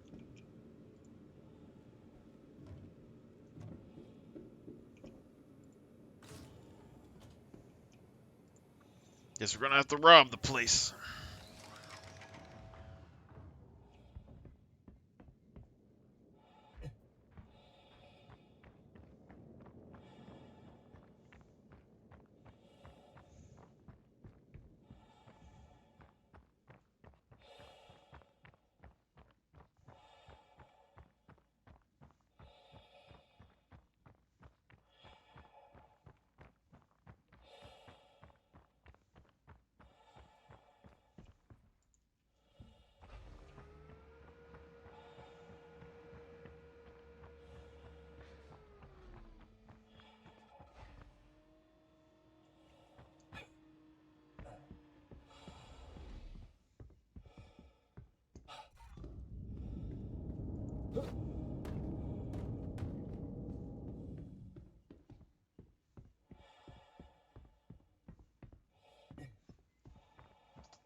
Yeah. This is the start of my pirate journey right here.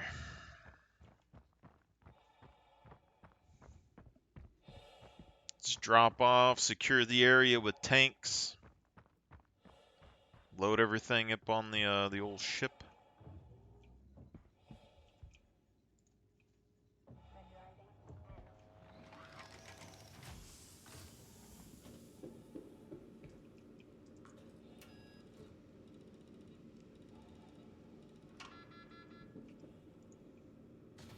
Not doing delivery missions ever again, that's for sure.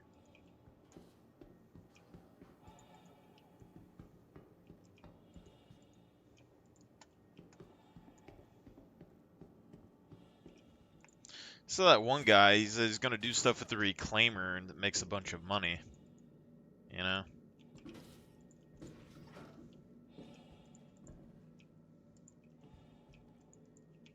There wasn't anything in this place that was in stock. I'm assuming these guys are broke.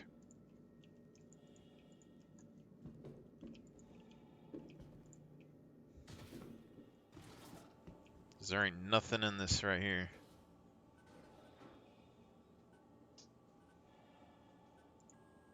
Everything's out of stock.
That's what I'm saying. I think depending on the weather cleared up.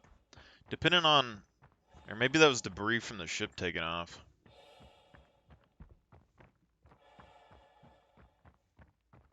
That's interesting gameplay tactically if you make dust when you take off or land a ship because you could use it for cover.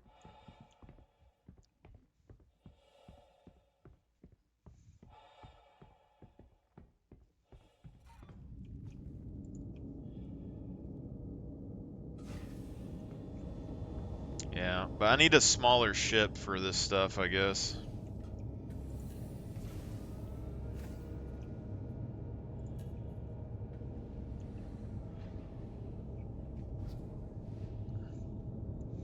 I don't know what happened to all my money though. I had like 25,000 or 5,000 or something the other day, and then that dude crashed me into a building or something.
Takeoff complete. Landing complete.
Got Pyro Terra jump point.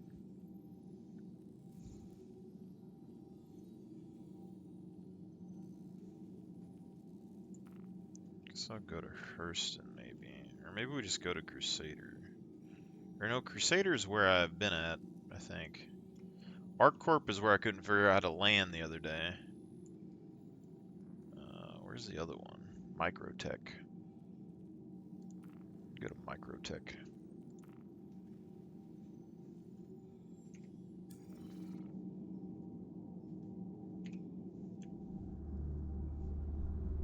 Takeoff complete.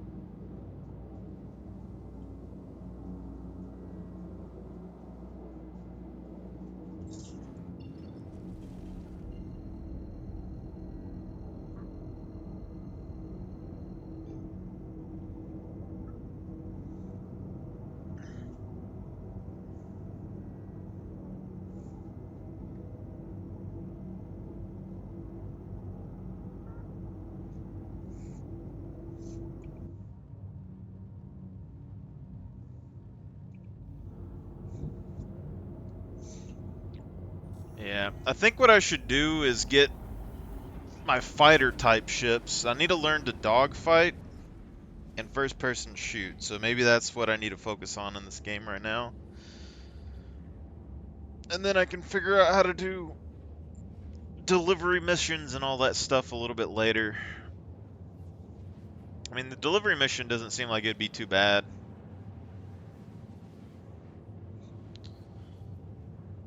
But like the other delivery mission that's more dangerous was 11,000, so you're getting like 4 times the amount doing those, but it might require a little bit bigger crew maybe.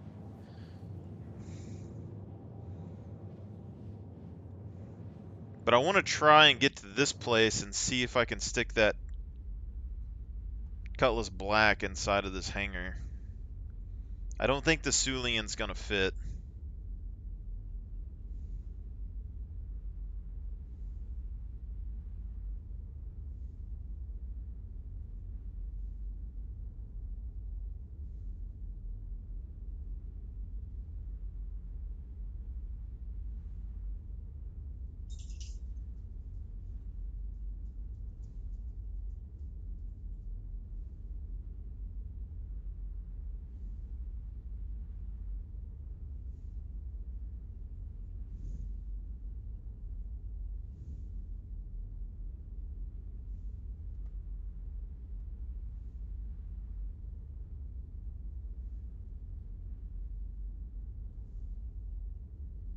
Kind of wonder if this thing could act like a boat. Just landed in the water.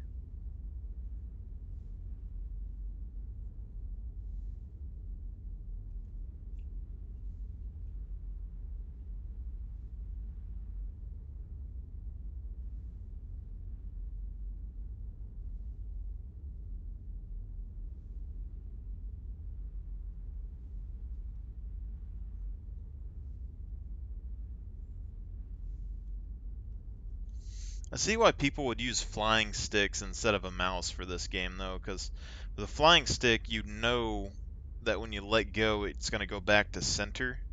Whereas this mouse, like in fourth person or third person, like if I go left or whatever, I don't know if it's center. Like I have to like bring the mouse back and try to even it up. So flying sticks would be a lot better.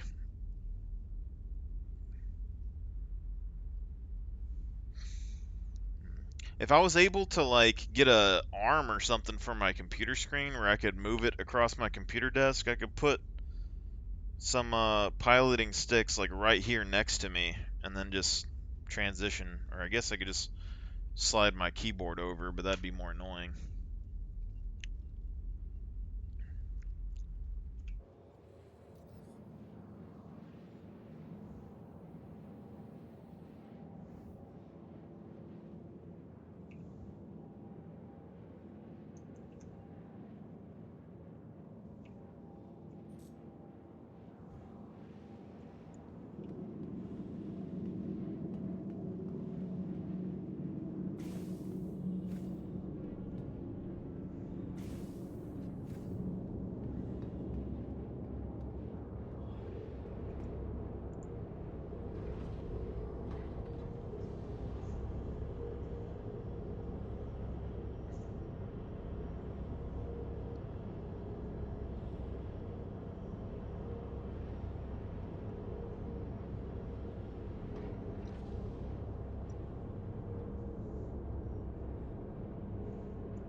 I feel like a cutlass would fit in here. Like, just barely. That other guy said that his friend tested it and it didn't. But I feel like it might. I mean, it depends, I guess. It'd be very, very tight, maybe.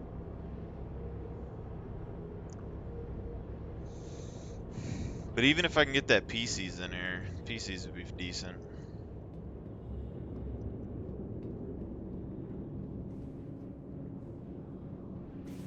Hydration levels.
See, I feel like really long trips like this, people aren't going to do that often unless they have a very, very, very large ship.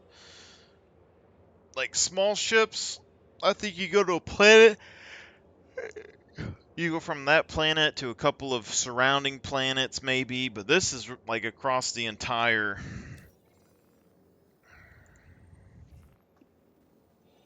Yeah, like this, we went from over here all the way over here.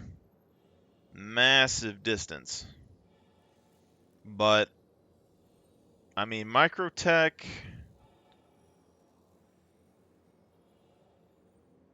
There's some sort of beacon. There's a couple of planets there. So, I mean, you got a couple things that you can do over there. Can't even see Hurston. I'm trying to. Got a couple things around Hurston.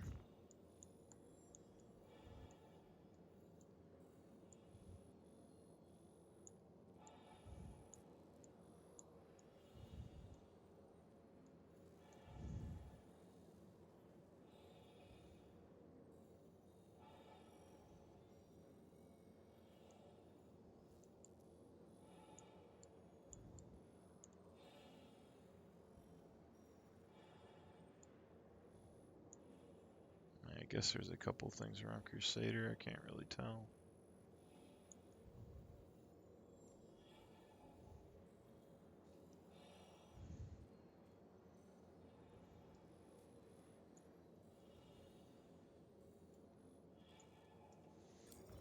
I don't. I just feel like people are probably gonna stick to like a smaller area until they have to travel somewhere.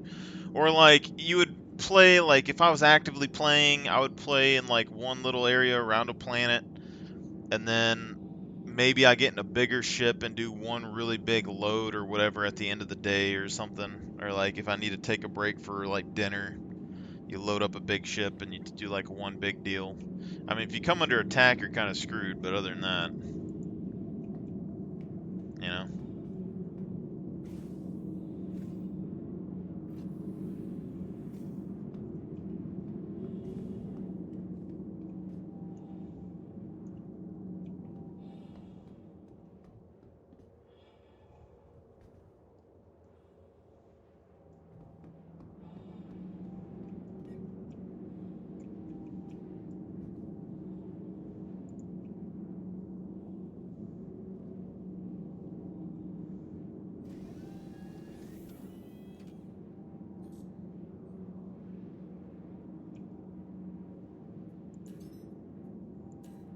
Huh. So the pilot seat has total authority over the energy management.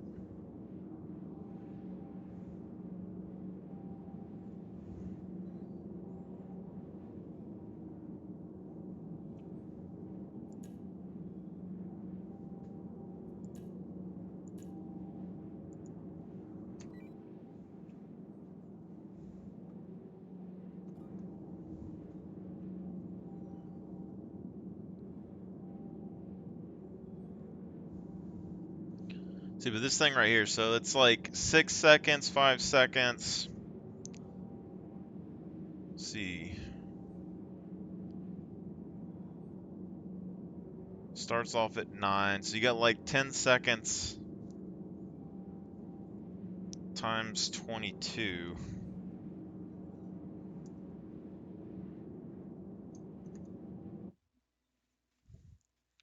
I guess I could watch like YouTube videos or something in between that if I really wanted to, but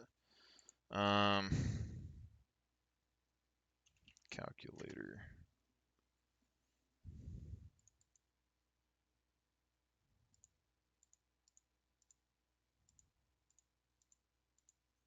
It's like 4 minutes.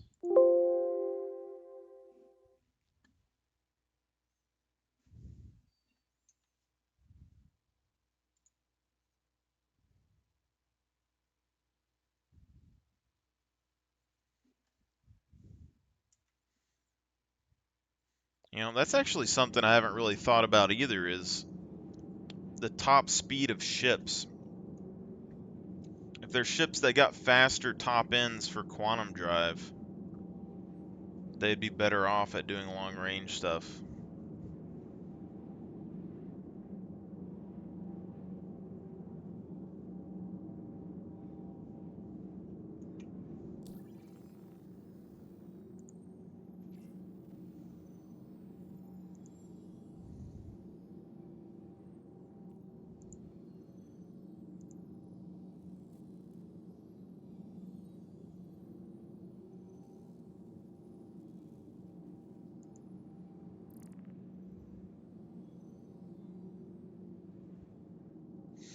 I think that Sulian ship is probably decent at fighting, so I could probably try to fight something with it.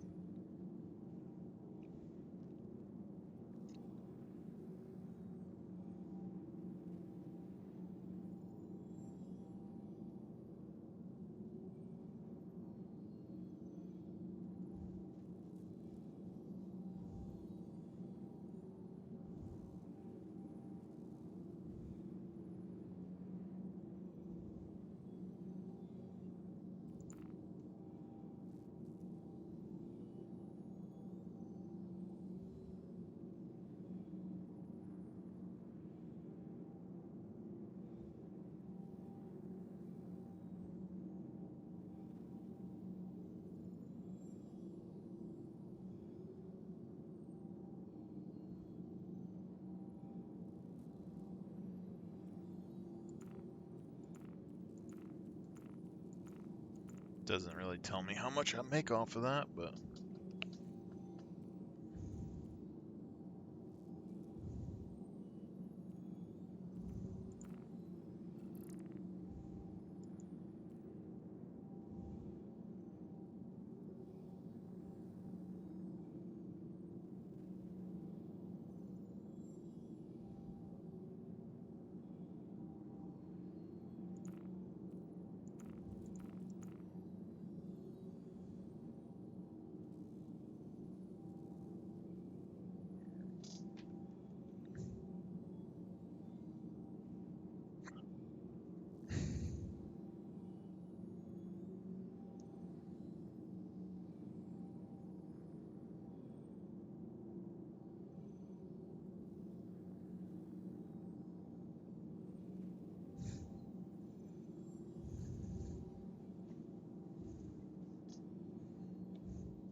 huh.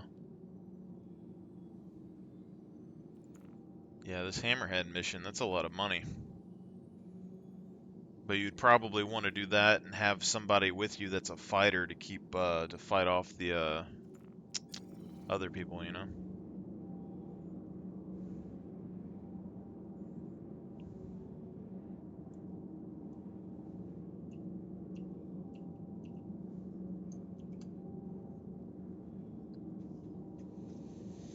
So it's 55 seconds, so we got like a minute.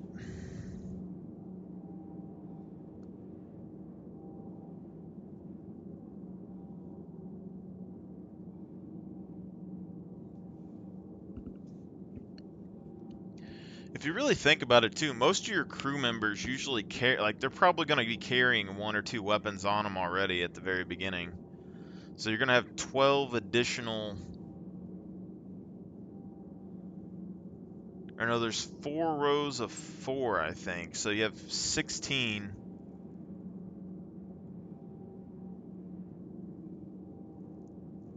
32 additional weapons in the bottom of this ship. Weapon racks.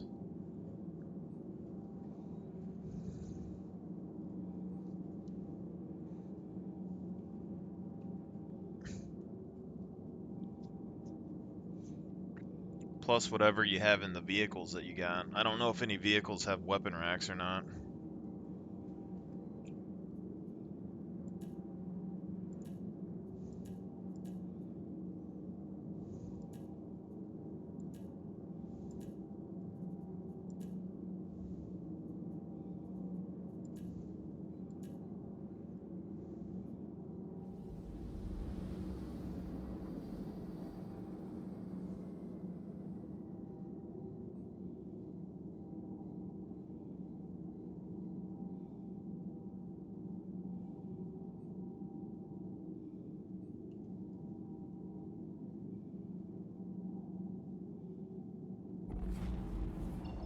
drive is now off.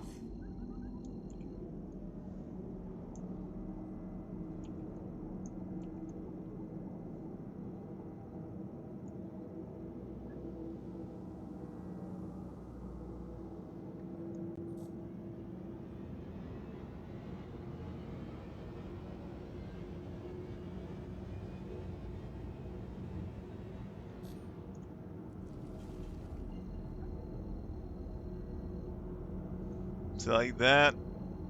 Way too difficult to read, you know?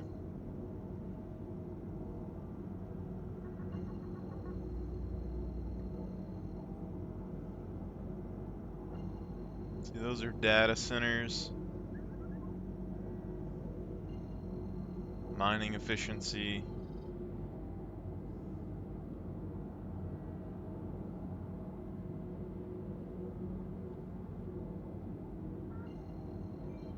Comma ray.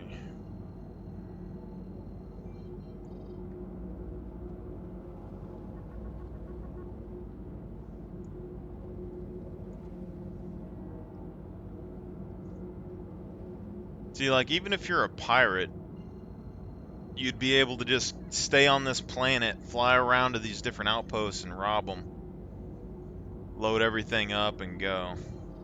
So, like, with this carrack, I could load like 30 people up in this thing and tanks, come around to these trading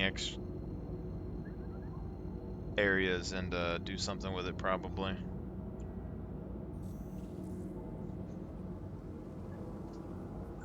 I didn't want to fly around the other side of the planet. Quantum drive is now on.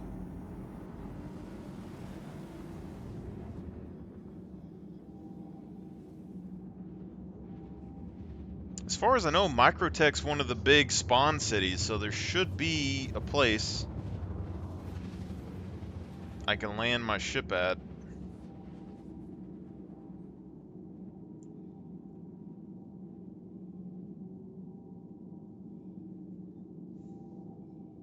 Quantum drive is now off.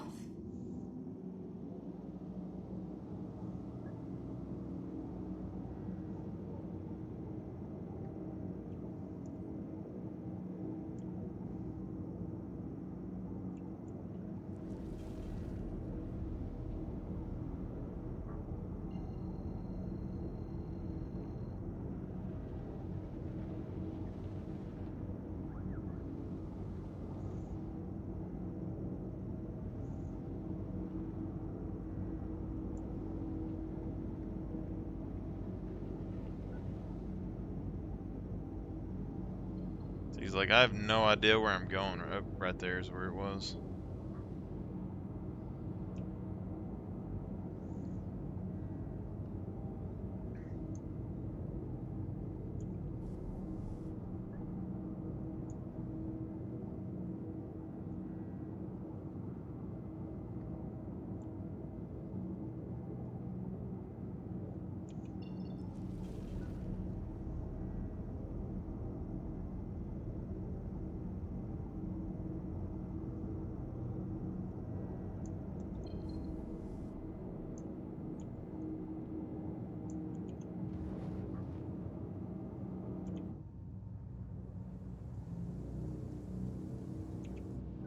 Oh, crap.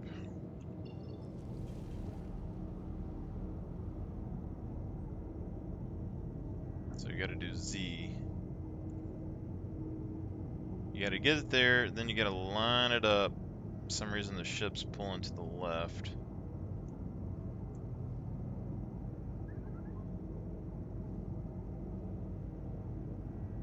Now you press...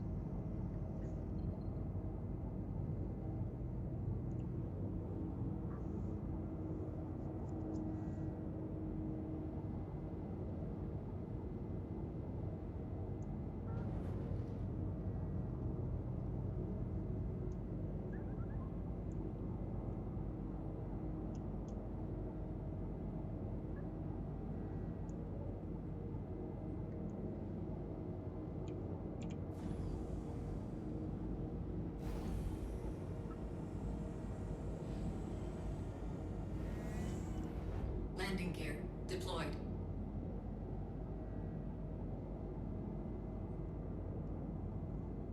Oh, those are mineral deposits, I think.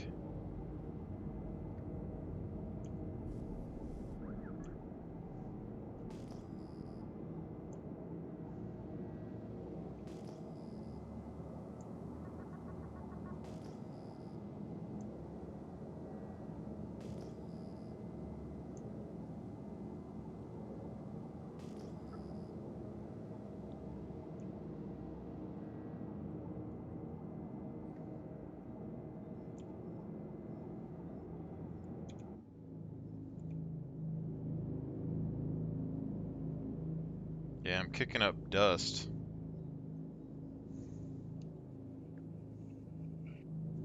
That's interesting.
Hmm. I got work tomorrow, so we'll see a little bit more next week, potentially. Depends on what I'm doing. I still got to build on my house. But we're pretty close to getting this room that we've been working on for like 2 years finished, or at least the exterior finished. And then I got to do the inside and do the garage next year. Or garage, I should say.